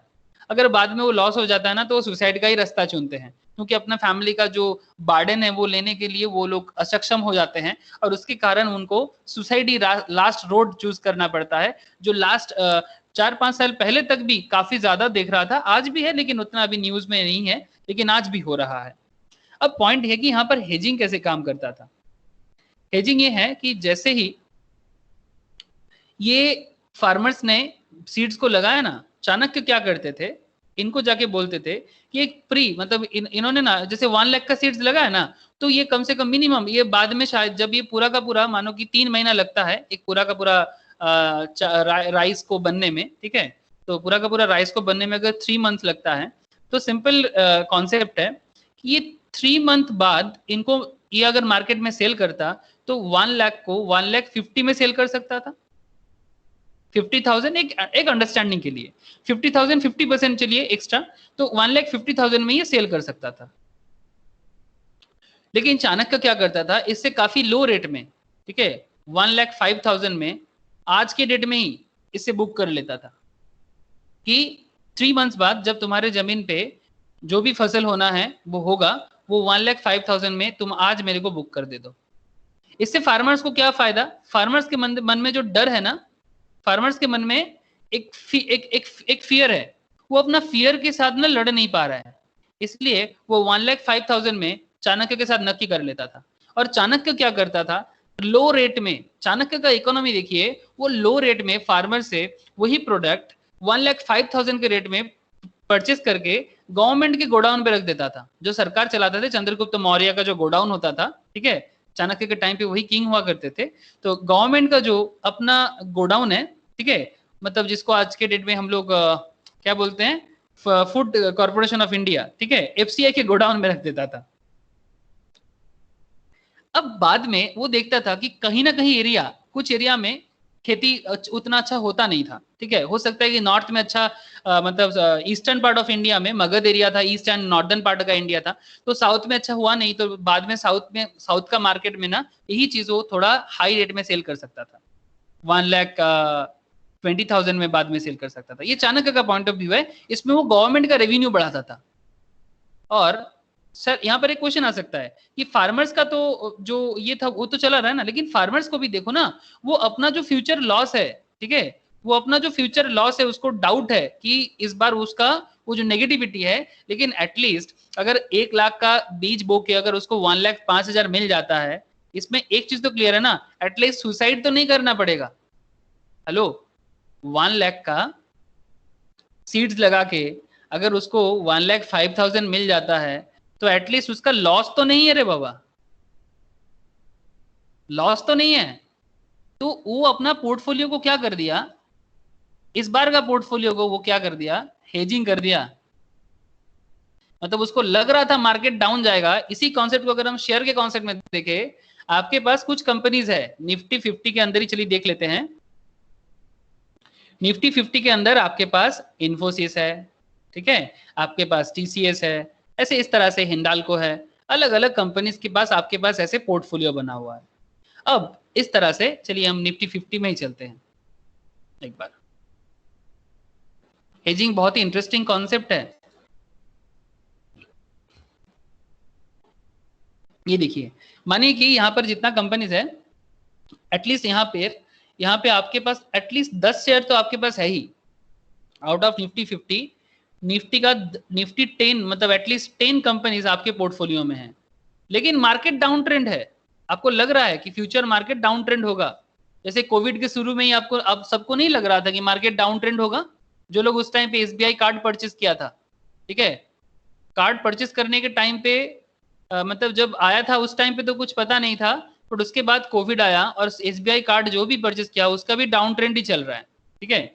तो ये जो उनके पास एक रिस्क आ गया, और जो लोग काफी ज्यादा अमाउंट में इन्वेस्ट करते हैं उनका रिस्क काफी ज्यादा हो जाता है, ठीक है, काफी ज्यादा हो जाता है। अब इस रिस्क को कम करने के लिए वो क्या कर सकता है, वो पोर्टफोलियो को हेज कर सकता है।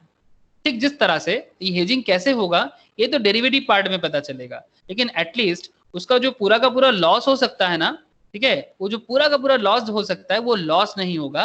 लेकिन ये लॉस कैसे नहीं होगा, ठीक उसी तरह से, ठीक जिस तरह से ये फार्मर्स ने अपना 1 लाख का सीड जो उसने बोया था, जिसको उसने 1,50,000 में सेल कर सकता था फ्यूचर में, बट 50,000 प्रॉफिट तो इस बार होगा नहीं, क्योंकि उसको क्या लगा कि बहुत ज्यादा बारिश और फ्लड के कारण, नेचुरल डिजास्टर के कारण मुझे इस बार 50,000 तो क्या, मुझे 1 लाख तक रिटर्न नहीं मिलेगा। मतलब जितना एटलीस्ट मैंने इन्वेस्ट किया मुझे वो भी नहीं मिलेगा। अगर उसके बदले कोई कंपनी उसको आके बोलता है कि भाई 1,05,000 में मैं तुम्हारा फसल लेना चाहता हूँ, तो उसमें कोई खराबी नहीं है। अब किसी का अच्छा किसी का बुरा तो होगा। बंगाली में एक बहुत फेमस एक इडियम्स है, बोलता है कि कारो पौष मास तो कारो सर्वनाश। ये इडियम्स आप लोग सुने हैं? मतलब इसका मतलब यही है कि किसी का बहुत अच्छा होगा तो ऑब्वियसली किसी का खराब होगा। हेलो, हाँ सर। हाँ, मतलब ये कारोर पौष मास और कारोर सर्वनाश, मतलब किसी का अच्छा होगा तो किसी का बहुत बुरा होगा। ये सिचुएशन तो ऑलवेज इज देयर। अब इसमें सच में फ्यूचर में क्लाउड बर्स्ट होगा या साइक्लोन होगा, अगर साइक्लोन होता है, ठीक है, तब तो हेजर मतलब जो हेजिंग किया, ठीक है, मतलब जैसे यहाँ पर चाणक्य ने हेजिंग किया था, तो अगर बारिश हुआ तो चाणक्य बेनिफिट में है, ठीक है, क्योंकि उसको सस्ता में मिल गया आज के डेट में। और अगर बारिश नहीं होता है तो फार्मर्स को थोड़ा तो लॉस है, लेकिन फिर भी जो बहुत जोर का लॉस है वो लॉस को रिकवर कर सकते हैं, या फिर वो लॉस का जो रिस्क सिचुएशंस है वो रिस्क को काफी लो कर देता है। एटलीस्ट वो जो लूट रहा था, जो डिवास्टेटिंग सिचुएशन होने वाला था, वो रिस्क नहीं है। This is all about portfolio hedging. Similar way में हम लोग भी ना अपना पोर्टफोलियो को हेजिंग करके अपना रिस्क को लो कर सकते हैं जब मार्केट डाउन ट्रेंड में हो तब। क्या पोर्टफोलियो हेजिंग समझ में आ रहा है? अब देखिए क्या स्टडी मैट में क्या लिखा है। Investor usually build a portfolio of securities. A typical portfolio contains 10 to 12 stocks, which they would have bought from a long-term perspective. While the stocks are held from a long-term perspective, they could foresee a prolonged adverse movement in the market. ये देखिए 2008 में जो market down हुआ था, किसी ने सोचा था क्या कि ऐसा होगा? किसी ने नहीं सोचा था। लेकिन जब लेमन ब्रदर्स फॉल किया, लेमन ब्रदर्स एक फेमस फाइनेंशियल ऑर्गेनाइजेशन था, लेमन ब्रदर्स फॉल किया, यूएस का जो फेडरल है, यूएस फेडरल मतलब आरबीआई, मतलब जैसे इंडिया में आरबीआई ऐसे यूएस में फेडरल, ठीक है, federal bank of USA, US federal का हालत खराब हो गया, ठीक है, इसका एनपीए बढ़ता गया, नॉन परफॉर्मिंग। लेमन ब्रदर्स का पूरा फाइनेंशियल लॉस होने लगा, बिजनेस के ऊपर जो लोग फाइनेंशियल जो इन्वेस्टमेंट करता था वो पूरा का पूरा सिचुएशन 2008 के ऊपर एक अलग ही केस स्टडीज है, मैं कभी चर्चा करूंगा। लेकिन ये जो एडवर्स मूवमेंट 2008 में आया था, एंड अगेन एडवर्स मूवमेंट चल रहा है मार्केट में, दैट इज 2019 कोविड, ये जो चल रहा है, ठीक है, स्टील मार्केट में है, which could potentially erode the capital in your portfolio. In such a situation, investors can use the index to hedge the portfolio. वो इंडेक्स को यूज कर सकता है अपना पोर्टफोलियो को हेज करने के लिए। ये जो रिस्क मैनेजमेंट मॉड्यूल है, इसके ऊपर नॉर्मली इक्विटी डेरिवेटिव में मैं ज्यादा बातें करता हूं, लेकिन इतना मैं श्योरिटी दे सकता हूं कि हेजिंग क्या है ये आपको समझ में आ गया। एटलीस्ट वो चाणक्य जो करते थे, आचार्य चाणक्य, इनका जो कंसेप्ट है, चाणक्य नीति जो थे, ये कॉन्सेप्ट आपको हेजिंग को समझाते हैं। ये हेजिंग इंडिया में काफी पुराना कॉन्सेप्ट है, जब पूरा वर्ल्ड आज तो चले। हाँ ऑब्वियसली आज भी चलता है, it's a very old concept. মালদাতে আমের বিজনেস এরকম ভাবেই চলে, ফরেন ট্রান্সপোর্ট যেটা হয়। वेरी गुड, मालदा में आम का बिजनेस ऐसा ही चलता है। तो बेसिकली ये जो ओल्ड कॉन्सेप्ट है, ये ओल्ड कॉन्सेप्ट स्टॉक मार्केट के लिए भी उतना ही इंपॉर्टेंट है जितना हमने आज के मतलब पुराने concept. Old is always gold, ठीक है। ऐसा नहीं हम लोग सोचते हैं मॉडर्न दुनिया है तो कुछ अलग होगा, लेकिन मॉडर्निटी कुछ नहीं है अगर आप पुराना को छोड़ दो तो, ठीक है। आप हर बार आपको जब जब प्रॉब्लम हो, आप एक बार हिस्ट्री में झांकिए, प्लीज हिस्ट्री को इग्नोर मत कीजिए।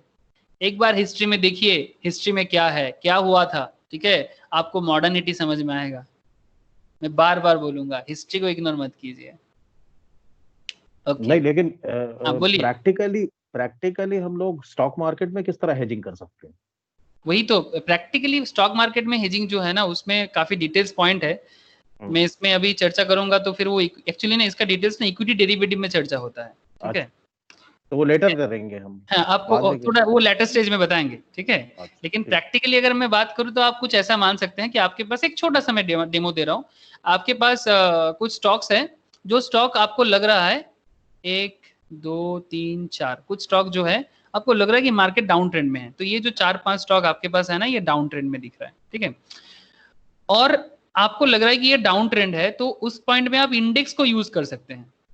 अब आपका जो स्टॉक पोर्टफोलियो है वो डाउन ट्रेंड है, लेकिन शायद आपका इंडेक्स जो है वो अप ट्रेंड होगा, ठीक है। मतलब ये अलग अलग पर्सपेक्टिव है, इसलिए मैं थोड़ा ज्यादा डिटेल्स में नहीं जा रहा था। सर हाँ बोलो। सर ऐसा भी तो हो सकता है ना कि मान लीजिए मेरे पास कुछ स्टॉक है, तो मुझे लग रहा है कि वो डाउन ट्रेंड में जाएगा, तो हाँ मैंने उसको ऑप्शन में ले लिया, तो ऑप्शन में क्या बाद में हो सकता है ऑप्शन का जो मतलब वैल्यू होगा वो देना पड़े, लेकिन बाद में चाहूँ तो उसको सेल कर सकते हो, फिर रख भी सकता हूँ। हाँ एग्जैक्टली, वो तो ऑप्शन में रहे मतलब क्या, वो फ्यूचर एंड ऑप्शन हो गया ना। हाँ हाँ हाँ इसीलिए ये फ्यूचर एंड ऑप्शंस में हो सकता है। ये रियल मार्केट में जो है ना, मतलब जो नॉर्मल जो मार्केट ट्रेंड मतलब जिसको हम लोग स्पॉट मार्केट कहते हैं, स्पॉट मार्केट में आप डायरेक्टली ऐसा तो नहीं कर सकते, क्योंकि स्पॉट मार्केट में आप इंडेक्स को तो परचेस नहीं कर सकते, ठीक है। लेकिन स्पॉट मार्केट में आप इस तरह से कर सकते हो कि एटलीस्ट अगर 4 स्टॉक में 6 स्टॉक आपके हाथ में हैं, 3 का सिचुएशन अच्छा नहीं है, 3 का सिचुएशन अच्छा है, तो कुछ और स्टॉक है जो थोड़ा अच्छा कर रहा है, तो किसी को सेल करके किसी को बाय करके आप एक एडजस्टमेंट कर सकते हो। एटलीस्ट आपका रिस्क जो है उसको आप कम कर सकते हो। इसमें मैं चर्चा करूंगा शंकर जी, ठीक है, क्योंकि इसमें काफी डिटेल्स बात करना है। इक्विटी डेरिवेटिव में मैं पूरा चर्चा करूंगा इसको, ठीक है। बस आज मैं हेजिंग को समझाना चाह रहा था कि हेजिंग क्या है और हेजिंग करके हम स्टॉक को किस तरह से अपना रिस्क को कम कर सकते हैं। इट्स डिटेल्स डिस्कशन है इसमें, निराश नहीं करूंगा, पूरा समझाऊंगा, ठीक है।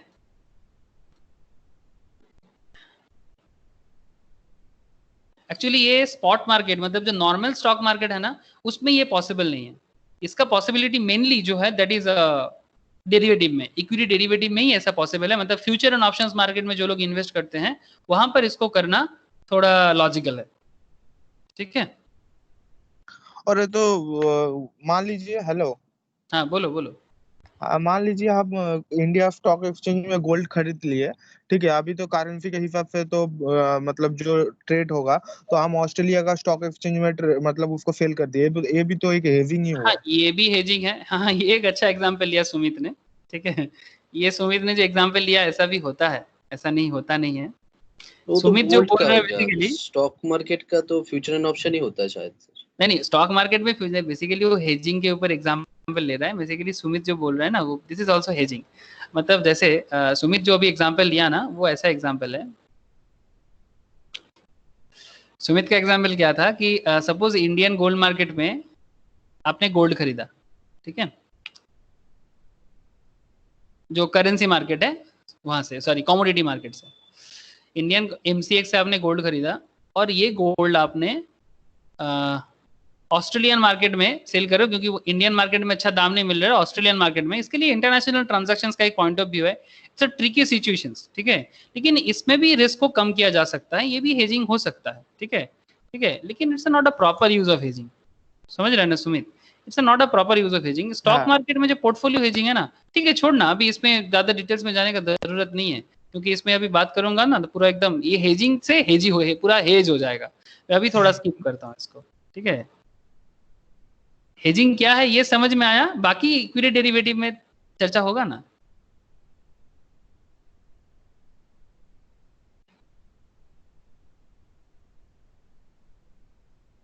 सबसे पहले इंपॉर्टेंट ये होता क्या है, होता क्या है ये समझ में आया बेसिक में। अब जब यूज करेंगे फ्यूचर एंड ऑप्शंस में तब पूरा समझ में आ जाएगा। ओके, अभी डिस्कशंस करना चाहिए हम लोगों को इंडेक्स कंस्ट्रक्शन मेथोडोलॉजी पे, ठीक है। ये जो इंडेक्स है, ये इंडेक्स बनता कैसे है, कैसे इंडेक्स बनाया जाता है, थोड़ा गौर कीजिए, समझ में आ जाएगा ये इंडेक्स कैसे बनता है। It is important to know how the index is constructed or calculated, especially if one wants to advance as an index trader. As we discussed, the index is a composition of many stocks from different sectors which collectively represent the state of the economy. To include a stock in the index, it should qualify certain criteria. Once qualified as an index stock, it should continue to qualify on a stated criteria. If it fails to maintain the criteria, the stock gets replaced by another stock which qualifies the prerequisites. जैसे कि starting में मुझे मृत्युंजय पूछ रहा था कि sir आज कोई कंपनी निफ्टी 50 में है, तो क्या जरूरी है कि अगर कल मार्केट में वो खराब परफॉर्म कर दिया तो उसको निफ्टी 50 में से हटा दिया जाए? नहीं, ऑब्वियसली कल ही नहीं होगा, बट ये देखिए ना, वही तो बता रहा है कि once qualified as an index stock, it should continue to qualify on this stated criteria, but if it fails to maintain the criteria, the stock gets replaced by another stock. वो क्राइटेरिया के साथ जितना दिन रहेगा तब तक fulfil होगा, जिस दिन क्राइटेरिया से हट जाएगा उस दिन वो निफ्टी 50 से बाहर हो जाएगा। Based on the selection procedure of the list of stock is populated. Each stock in the index should be assigned a certain weightage. Weightage is simpler terms define how much importance a certain stock in the index gets compared to the others. Weightage के बारे में Sumit starting class में बता रहा था ना, यही है weightage. देखिए weightage क्या काम करता है.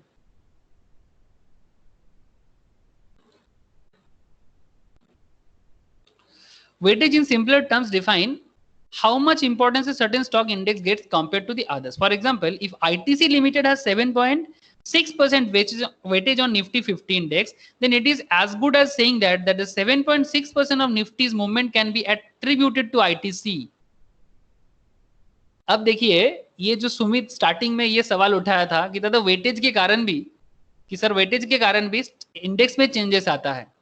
अगर आईटीसी टोटल वेटेज का मतलब टोटल निफ्टी 50 का 7.6% वेटेज लेता है, अब वेटेज कैसे कैलकुलेट होता है उसमें भी बातें करना है. ये मैं सिखाऊंगा यहाँ पर कि एटलीस्ट एक तो सिखाऊंगा. ये वेटेज कैलकुलेशन भी इक्विटी डेरिवेटिव का ही पार्ट है, ठीक है, लेकिन फिर भी एटलीस्ट एक डेमो तो मैं आप लोगों को यहाँ पर जरूर बताऊंगा कि ये वेटेज कैसे कैलकुलेट किया जाता है, कि 7.6% वेटेज का कैलकुलेशन कैसे होता है, ये मैं बताऊंगा. Then it is as good as saying that the 7.6% of Nifty's movement can be attributed to ITC. अब सवाल ये उठता है कि जो क्वेश्चन स्टार्टिंग में सुमित ने रखा था वो क्वेश्चन का जवाब मैं अब दूं.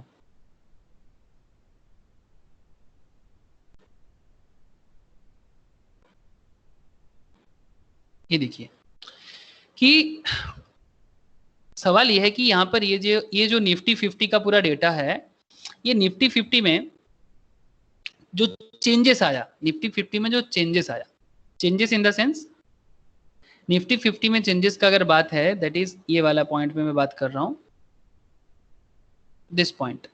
ये जो निफ्टी का स्टॉक हुआ था, ये लास्ट ट्रेडेड प्राइस चेंजेस कितना 94.10 परसेंटेज चेंज 0.991. अब जो टोटल परसेंटेज चेंजेस जो हो रहा है, ये जो मैक्सिमम जो ग्रीन जोन में है, ये जो ग्रीन जोन में जो है, ठीक है, इसमें निफ्टी का चेंजेस जरूरी नहीं कि हमेशा मैक्सिमम कंपनीज का स्टॉक चेंजेस हो तभी जाके निफ्टी ग्रीन हो, ठीक है. ऐसा भी हो सकता है कि जिसका वेटेज ज्यादा हो वैसा कंपनी का अगर चेंजेस हो जाए ना मार्केट में, एक गुड ट्रेंड हो जाए, सपोज जैसे इन्फोसिस, बीपीसीएल, टीसीएस, आईओसी, ऐसा कंपनी निफ्टी 50 में अच्छा वेटेज रखता है अपना, ठीक है. ये वेटेज कैलकुलेशन मैं बाद में बताता हूँ. ये जिसका वेटेज ज्यादा है ना वो मार्केट को मतलब हो सकता है कि 50 में से आउट ऑफ 50 कुछ 10 कंपनी ऐसा है जिसका वेटेज अच्छा है, और वो वेटेज अच्छा है बोल के पूरा का पूरा मार्केट को रेड से ग्रीन कर देगा.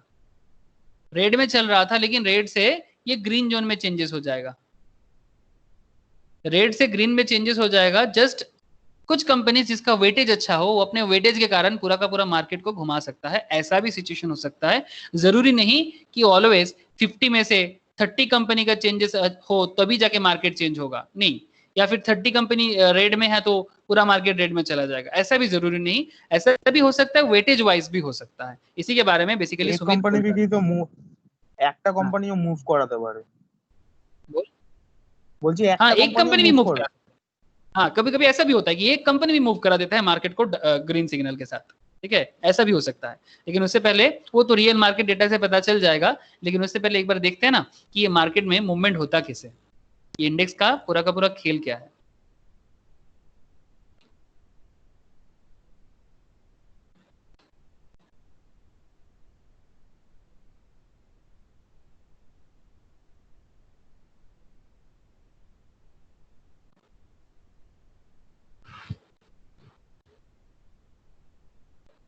ओके, एक ऑब्वियस क्वेश्चन सबके दिमाग में जरूर घूम रहा है, how do we assign weights to the stock that make up the index?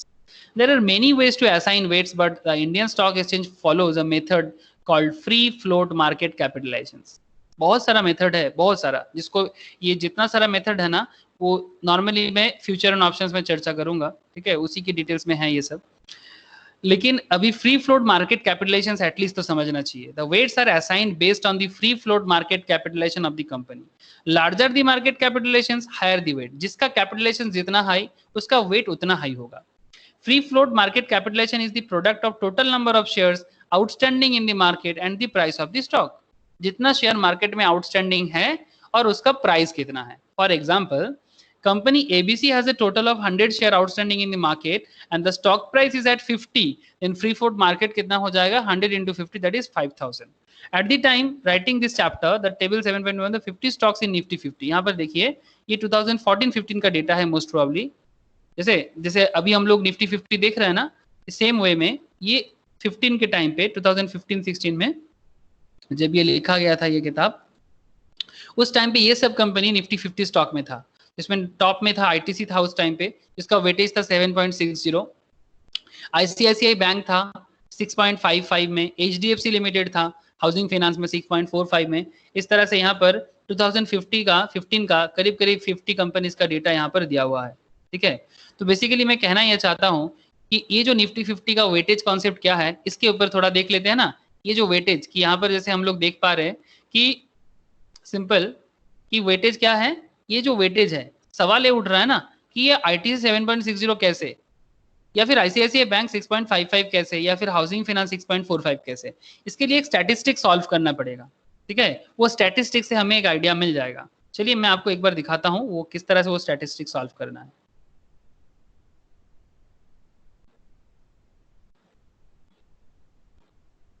देखिए ये नॉर्मली देखिए इक्विटी डेरिवेटिव का पार्ट है. ठीक है, इक्विटी डेरिवेटिव में इसको सीखा जाता है, आप लोग देख पा रहे हो यहाँ पर. ठीक है, तो ये देखिए इक्विटी डेरिवेटिव का पार्ट है. तो इक्विटी डेरिवेटिव में इंडेक्स के बारे में काफ़ी डिटेल्स चर्चा है, लेकिन उसी से मैं कुछ पार्ट यहाँ पर भी आप लोगों को बताने के लिए रेडी हैं. तो types of stock market indexes में काफ़ी सारा है. मार्केट सबसे पहले मैं बात करूंगा, जैसे हमारे यहाँ पर मेन टॉपिक है फ्री फ्लोट मार्केट कैपिटलाइजेशन. तो वो फ्री फ्लोट मार्केट कैपिटलाइजेशन के अंदर मार्केट कैपिटलाइजेशन वेटेड इंडेक्स भी है. ठीक है, तो सबसे पहले मार्केट को समझते हैं, उसके बाद फ्री फ्लोट को समझ जाएंगे. In this method of calculation, each stock is given weight according to its market capitalization. जैसे मैंने अभी बोला, higher the market capitalization of a constituent, higher is its weight in the index. Market capitalization in the market value of a company calculated by multiplying the total number of share outstanding to its current market price. जैसे कि ABC company का यहाँ पर क्या दिखा रहे हैं, example देखिए 5 करोड़. ठीक है, 5 करोड़ शेयर्स मार्केट में आउटस्टैंडिंग है, 120 करके पर शेयर का वैल्यू है. तो टोटल मार्केट कैपिटलाइजेशन इसका कितना हो जाएगा, 5 करोड़ इंटू 120. तो अल्टीमेटली इसका वैल्यू कितना हो जाता है, 600 करोड़ मार्केट कैपिटलाइजेशन से उस कंपनी का. ठीक है, ये एक एग्जांपल है. इसमें ये एबीसी कंपनी एग्जांपल के तौर पे यूज किया जा रहा है. आप अगर रियल डेटा फाइंड आउट करके आईटीसी, इन्फोसिस, किसी का भी कर सकते हैं, किसी का भी कर सकते हैं. पूरा का पूरा डेटा कंपनी के एनुअल रिपोर्ट्स में, सिंपल देखा जाए तो मनी कंट्रोल में, ठीक है, आपको डेटा मिल जाएगा. ठीक है, ये सब डेटा अवेलेबल है अभी मार्केट में. लेकिन मार्केट में डेटा तो अवेलेबल, शेयर आउटस्टैंडिंग जी, ये शेयर आउटस्टैंडिंग क्या है, नंबर ऑफ शेयर्स जो मार्केट में है, इसी को बोलते हैं शेयर आउटस्टैंडिंग. और एक बार बताइए शंकर जी, साउंड नहीं आया. शेयर आउटस्टैंडिंग का मतलब क्या होता है? शेयर आउटस्टैंडिंग का मतलब ये होता है कि कितना शेयर मार्केट में अवेलेबल है. मैं आपको अभी आता हूँ, 5 मिनट में जवाब मिल जाएगा. देखिए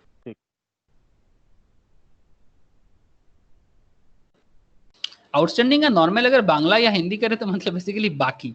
ठीक है, लेकिन वो बाकी होता क्या है उस पर मैं बात करता हूँ. एक सेकेंड, लेकिन उससे पहले एक बार मैं वेटेज समझा दूं कि वेटेज कैसे कम होता है.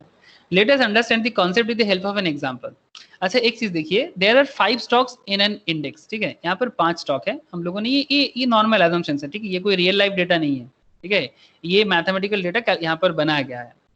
Base value of the index is said to be 100 on the start date. ये एक्चुअली जनवरी 1 1995 में जो स्टॉक मार्केट आया था ना, उस टाइम पे इंडेक्स सेट किया गया था 100 पे. उसी को बेस डेटा माना जा रहा है. ओके, तो यहाँ पर देखिए, calculate the present value of index based on the following information. बहुत ध्यान से स्टैटिस्टिक्स को देखिएगा कि कैसे कैलकुलेट होता है इंडेक्स. ये जो स्टैंडर्ड एंड पुअर जैसे कंपनीज, ठीक है, या फिर सीएनएक्स निफ्टी जैसे कंपनी क्या करता है, बेसिकली एक रफ आइडिया दे रहा हूं. और भी काफी चर्चा है, लेकिन मैं एक रफ आइडिया, एटलीस्ट बेसिक काफी है, मतलब एटलीस्ट यहां से काफी लोग इसको समझ जाएंगे.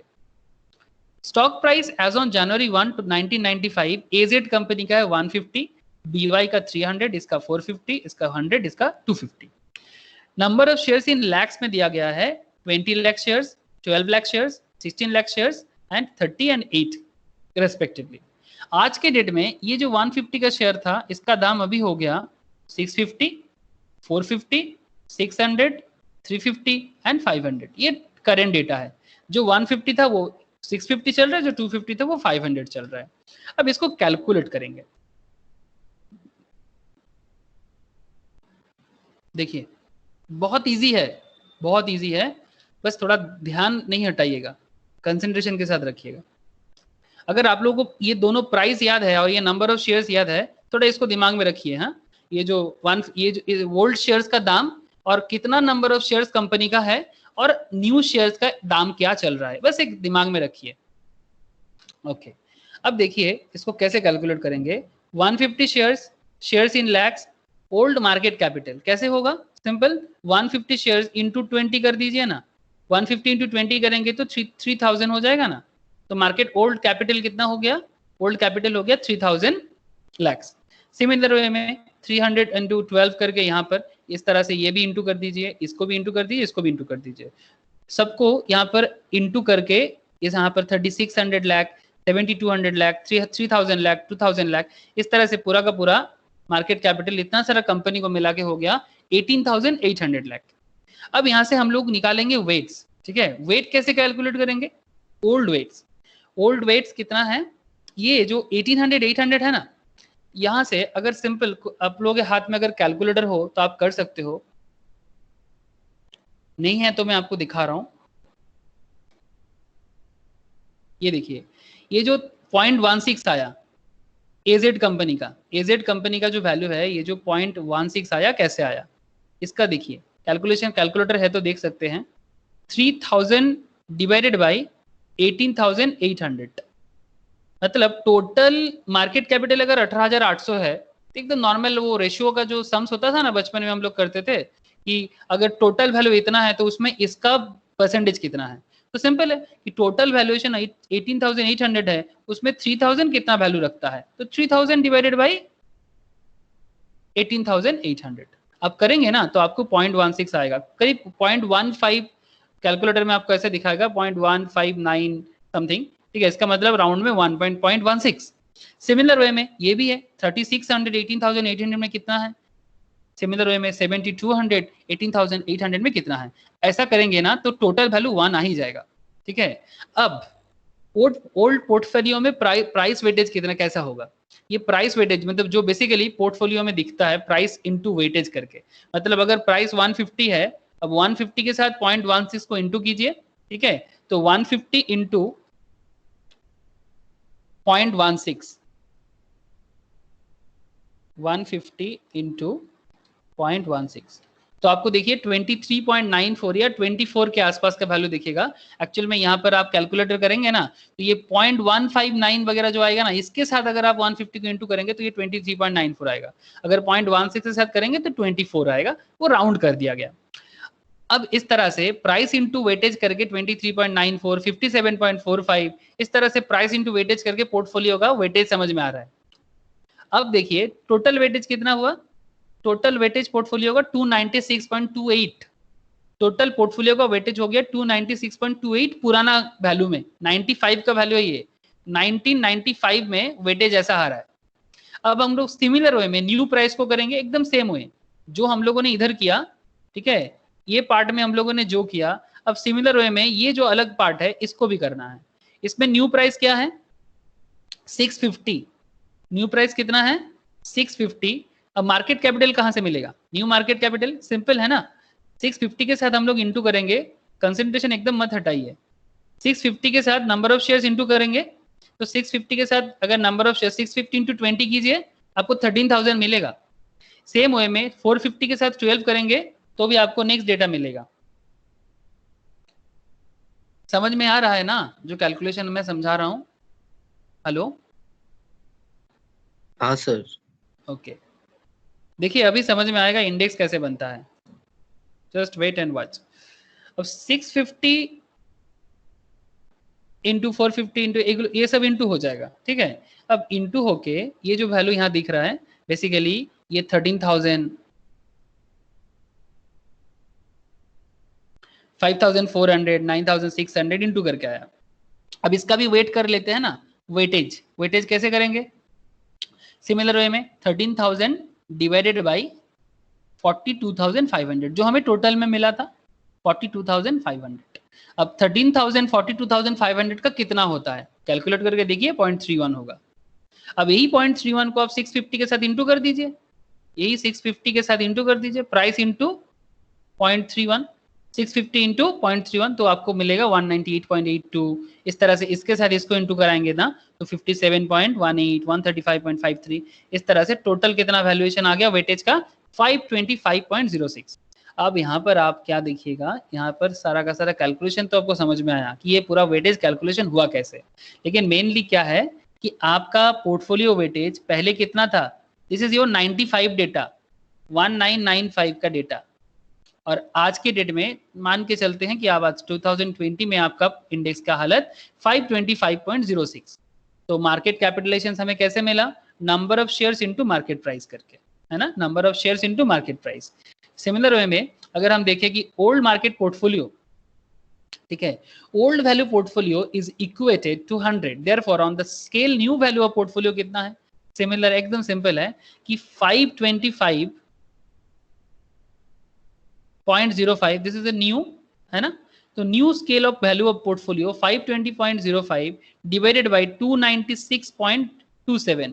वाई 296 को नीचे क्यों दिया जा रहा है, क्योंकि ये पहले था, आज कितना हुआ है 296.27 इज अ ओल्ड वैल्यू और ये न्यू है, तो हमें ओल्ड से न्यू में मिलता है ना, तो ये पुराना इसलिए ओल्ड को नीचे, मतलब जो जिसके ऊपर वैल्यू किया जा रहा है उसको नीचे देना चाहिए और जो आउटकम है करंट वे में उसको ऊपर देना चाहिए, इसीलिए 296.27 को नीचे एंड 525.05 को ऊपर, और इसको अगर हम लोग इंटू 100 करेंगे पुराना बेस प्राइस के हिसाब से तो अल्टीमेटली 177.22 आता है।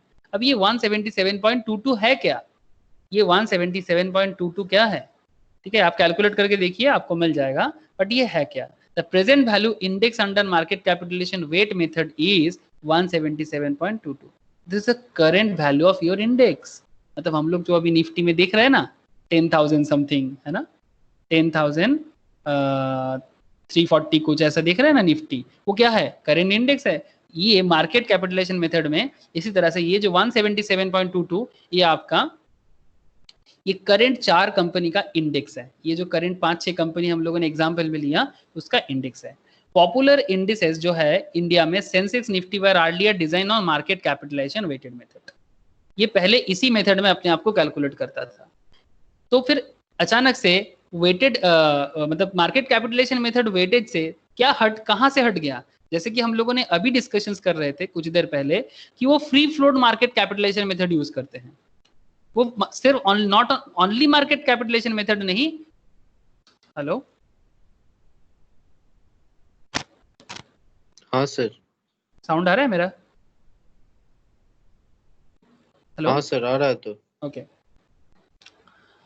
वो फ्री फ्लोट करता है। अब ये फ्री फ्लोट क्या है और आउटस्टैंडिंग भी क्या है वो यहाँ पर देख लेंगे, ठीक है। इसके लिए मैं आपके सामने एक एग्जांपल ला रहा हूँ, ये बाद में मैं आपको नोट शेयर कर लूंगा, वो नोट मैं आप लोगों के लिए बना के रखा, आपको मैं दिखाता हूँ, just a minute. Free float market capitalization है क्या, इसी में आउटस्टैंडिंग भी समझ में आ जाएगा, एकदम सिंपल है। शंकर जी थोड़ा देखिएगा, शंकर जी, हाँ जी, हाँ जी, हाँ देखिए, suppose that stock ABC is trading at $100, ठीक है, अब रुपीज समझ के सोच सकते हैं, no problem, and has 125,000 shares in total, ठीक है। Out of this amount 25,000 shares are locked in, ठीक है, इसमें से 25,000 शेयर्स ऐसा है जो लॉक्ड इन है। लॉक्ड इन कैसे है, meaning that they are held by large institutional investors, like India में अगर बात करें तो LICI या फिर कोई बड़े AMC, ठीक है, या फिर कोई GICI जैसे कोई ऑर्गेनाइजेशंस जो इसको होल्ड करके रखा है, मतलब उस पर्टिकुलर ऑर्गेनाइजेशन पे, जैसे यहाँ पर ABC ऑर्गेनाइजेशंस में टोटल 125,000 शेयर्स है, जिसपे 25,000 शेयर्स मानिए कि LIC होल्ड करके रखा है, LIC के हाथ में है, तो 25,000 शेयर इसके पास होल्डिंग करे हुए हैं, and company management are not available for trading. अगर कोई ये शेयर्स अगर कंपनी के हाथ, मतलब किसी इंस्टीट्यूशन के हाथ में है, काफी बड़ा हाथ, मतलब लॉक्ड इन किया हुआ है, तो ऑब्वियसली ये ट्रेड, इसका तो ट्रेडिंग नहीं हो सकता ना, जो होल्ड में है उसका ट्रेडिंग कैसे होगा, तो फिर इसका मार्केट कैपिटलाइजेशन कितना है, then ABC's market capitalisation using free float methodology is 100 into 1 lakh, total number of shares available for trading is $10 million, ठीक है। इसका मतलब वो जो 25% है वो लॉक्ड है, तो फिर फ्री फ्लोट मार्केट कैपिटलाइजेशन कितना हुआ, फ्री फ्लोट मार्केट मतलब आउटस्टैंडिंग भी बोल सकते हैं, फ्री फ्लोट आउटस्टैंडिंग शेयर्स कितना हुआ 100 मतलब जिसको हम लोग बोल सकते हैं 10 मिलियन इसके हिसाब से, ठीक है। 1 लाख शेयर्स इंटू 100 करके जो मार्केट में फ्रीली घूम रहा है, जो मार्केट में फ्रीली घूम रहा है, और जो भी पार्टिसिपेंट्स है वो इस शेयर्स को परचेस एंड सेल कर सकते हैं। और जब इंडेक्स को बनाया जाता है, एक्चुअली पुराना जो नॉर्मल कैपिटलाइजेशन मेथड में ये 25,000 को भी लिया जाता था जो LIC के होल्ड में है एज पर आवर एग्जांपल, लेकिन न्यू फ्री फ्लोट में ये और थोड़ा लॉजिकल है कि जो मार्केट में फ्लोट नहीं है, जो मार्केट में फ्लोटिंग का मतलब क्या, जो मार्केट में घूम रहा है, अगर वो मार्केट में नहीं घूम रहा है तो फिर वो पर्टिकुलर 25,000 का क्या काम, वो तो होल्डिंग में है ना किसी का। मार्केट में जितना फ्रीली घूम रहा है, जिसको लोग इन्वेस्ट कर सकते हैं, परचेस कर सकते हैं, बाय कर सकते हैं, उसी को इंडेक्स मेथोडोलॉजी में यूज करना चाहिए, जो नॉर्मल कैपिटलाइजेशन के साथ फ्री फ्लोट का डिफरेंस है। नॉर्मल कैपिटलाइजेशन के साथ फ्री फ्लोट का डिफरेंस यही है। अब फ्री फ्लोट में और एक बात भी करना चाहता हूं, देखिए आई थिंक ये आउटस्टैंडिंग शेयर का मतलब समझ में आया। आउटस्टैंडिंग शेयर का अगर मैं और सिंप्लीफाई करूं, जो शेयर्स कंपनी मार्केट से अभी भी उठा सकते हैं, जो शेयर्स कंपनी मार्केट से अभी भी उठा सकते हैं, किसी के होल्डिंग में नहीं है, ठीक है। इन वेरियस बिजनेस, यहां पर एक सिंपल डेटा दिया, देखिए in various business equity holding is divided differently among various stakeholders, promoters, institutions, corporate and individuals. सबका अलग अलग होल्डिंग में होता है इक्विटी शेयर्स जो होते हैं। Market has started to segregate this on the basis of what is readily available for trading or what is not, मतलब जो readily available है ना, जिसको फ्री फ्लोट कहा जा रहा है। अब यहाँ पर एक सवाल हो सकता है कि फ्री फ्लोट कितना है या आउटस्टैंडिंग कितना है, ये कैसे पता चलेगा। इसमें मुझे और एक चीज चर्चा करना है, इसके ऊपर मैं एक सीक्वेंस पढ़ाता हूँ जिसमें पूरा डिटेल्स IPO सीक्वेंस होता है, उसी में मैं डिटेल्स में इस पर चर्चा करूंगा। ये IPO सीक्वेंस में किसी किसी को मैं पहले भी पढ़ाया था IPO सीक्वेंस, वहां पर इसका डिटेल्स चर्चा हम करते हैं। एक सिंपल चीज है, जब कोई कंपनी मार्केट में आते हैं ना, ध्यान से सुनिए कि आउटस्टैंडिंग शेयर या फ्री फ्लोट का बेसिक डिफरेंस क्या है। देखिए हाँ, IPO सीक्वेंस में इसका पता चलता है। जब कोई कंपनी फर्स्ट टाइम आता है, मतलब बिल्डअप होता है ना, first time company first time incorporate होता है। बिल्डअप होना मतलब बेसिकली इनकॉर्पोरेट होना, सॉरी इनकॉर्पोरेटेड। जब कोई कंपनी फर्स्ट टाइम मार्केट में आता है ना, तो उसका एक कैपिटल सिस्टम होता है, उसको कहते हैं ऑथराइज कैपिटल, है ना, ऑथराइज कैपिटल। अब अगर मानिए किसी कंपनी का ऑथराइज कैपिटल 5 करोड़ है, और अगर वो अपने शेयर्स को फेस वैल्यू मान के चले, फेस वैल्यू इज 10 रुपीज, मतलब एक शेयर का दाम है 10 रुपीज, जो as per their face value है, ठीक है, मार्केट वैल्यू नहीं, this is a face value. तो अगर 5 करोड़ शेयर्स को फेस वैल्यू से डिवाइड किया जाए, फेस वैल्यू अपने मर्जी के हिसाब से रख सकते हैं, मतलब you can keep your face value as per your choice, there is not a hard and fast rule. कोई 10 भी रख सकता है, कोई शेयर का दाम 5 भी रख सकते हैं, it's fully depend on that particular organisation. But हाँ, लेकिन स्टैंडर्डाइज ज्यादा होता है 10, इवन 1 रुपया भी फेस वैल्यू हो सकता है शेयर का, उसमें कोई पाबंदी नहीं है।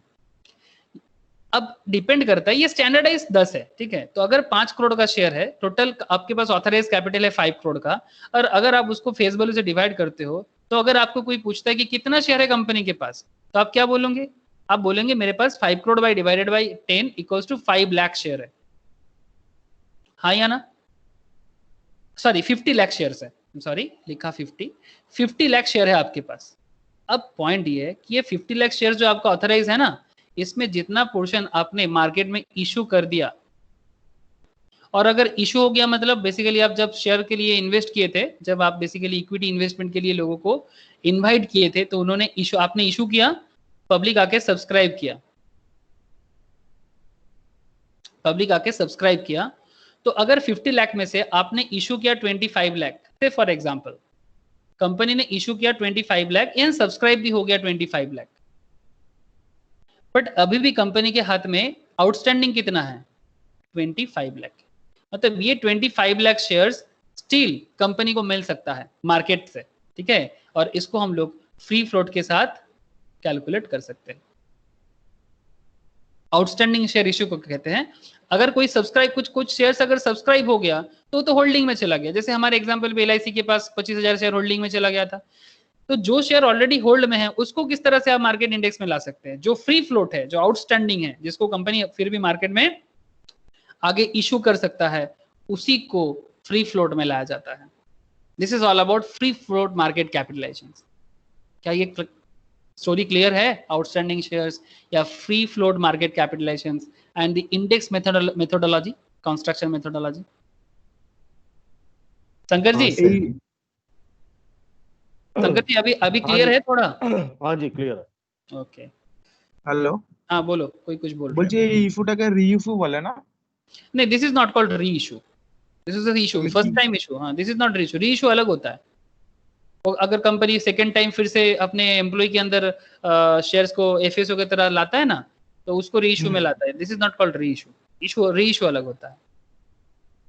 তা এইটা অ্যালটমেন্টটা দেয় যখন, তাহলে এটাকে কি বলে ওটাই জিজ্ঞাসা করছিলাম। এটা আউটস্ট্যান্ডিং, মানে এটা কোম্পানির হাতে আছে, কোম্পানি এটা ফিউচারে ইস্যু করতে পারে, ঠিক আছে? री इशू माने होते যখন कंपनी एक बार मतलब टोटल कॉन्सेप्ट एक बार खत्म हो जाएगा, ठीक है, उसके बाद कंपनी को फिर से लगता है कि मैं फिर से शेयर इशू करना चाहता हूँ, ठीक है, लेकिन उस टाइम पे वो मार्केट में नहीं आना चाहता, मतलब नॉट एज ए आईपीओ, ठीक है। सेकंड टाइम आईपीओ तो अलग पॉइंट हो गया। वो अपने ऑर्गेनाइजेशन के अंदर जो एम्प्लॉय है उन्हीं को बोलता है कि मैं शेयर फिर से इशू करना चाहता हूँ, ठीक है, और अपना ऑथराइज कैपिटल को बढ़ाना चाहता हूँ, तो अगर वो इशू करता है वो री इशू कॉन्सेप्ट में आ जाएगा, ठीक है। तो आज हम लोगों ने जो मेथोडोलॉजी वगैरह जो भी डिस्कशंस किए, आई होप कि आप लोगों को समझ में आया। कुछ क्वेश्चन ऐसा भी है जो हम लोग आगे के क्लास में चर्चा करेंगे, जैसे कि हेजिंग के बारे में एक फ्यूचर रह गया जो हम लोग इक्विटी डेरिवेटिव में चर्चा करेंगे। काफी एक्चुअली बहुत डेप्थ है ये जो सब्जेक्ट है ना, ये काफी डेप्थफुल सब्जेक्ट है। शेयर मार्केट का सिलेबस, मतलब इसका सिलेबस बनाया जाए ना तो बहुत मुश्किल हो जाता है। ये बियॉन्ड सिलेबस का एक सब्जेक्ट है, ठीक है। तो मैं कोशिश करूंगा कि एटलीस्ट बेसिक में मैं जितना हो सकता है आप लोगों को बताऊंगा। उसके बाद जिसको इंटरेस्ट जितना बढ़ेगा आगे और भी चर्चा होगा। आज रुचि स्वयं पे बात नहीं करूंगा, ये नेक्स्ट क्लास में चर्चा करूंगा रुचि स्वयं में, ठीक है। नेक्स्ट दिन के लिए रखता हूँ, आज इतना ही काफी है मेरे हिसाब से। तो ये पूरा का पूरा index chapter I think completed है। और भी कुछ बातें हैं इंडेक्स में, अगर कुछ होगा तो नेक्स्ट दिन ऑब्वियसली बता दूंगा आपको, ठीक है। और कुछ इंडेक्स में ऐसा है नहीं, ठीक है। तो जस्ट वेट, मैं एक बार आता हूँ आप लोगों के सामने।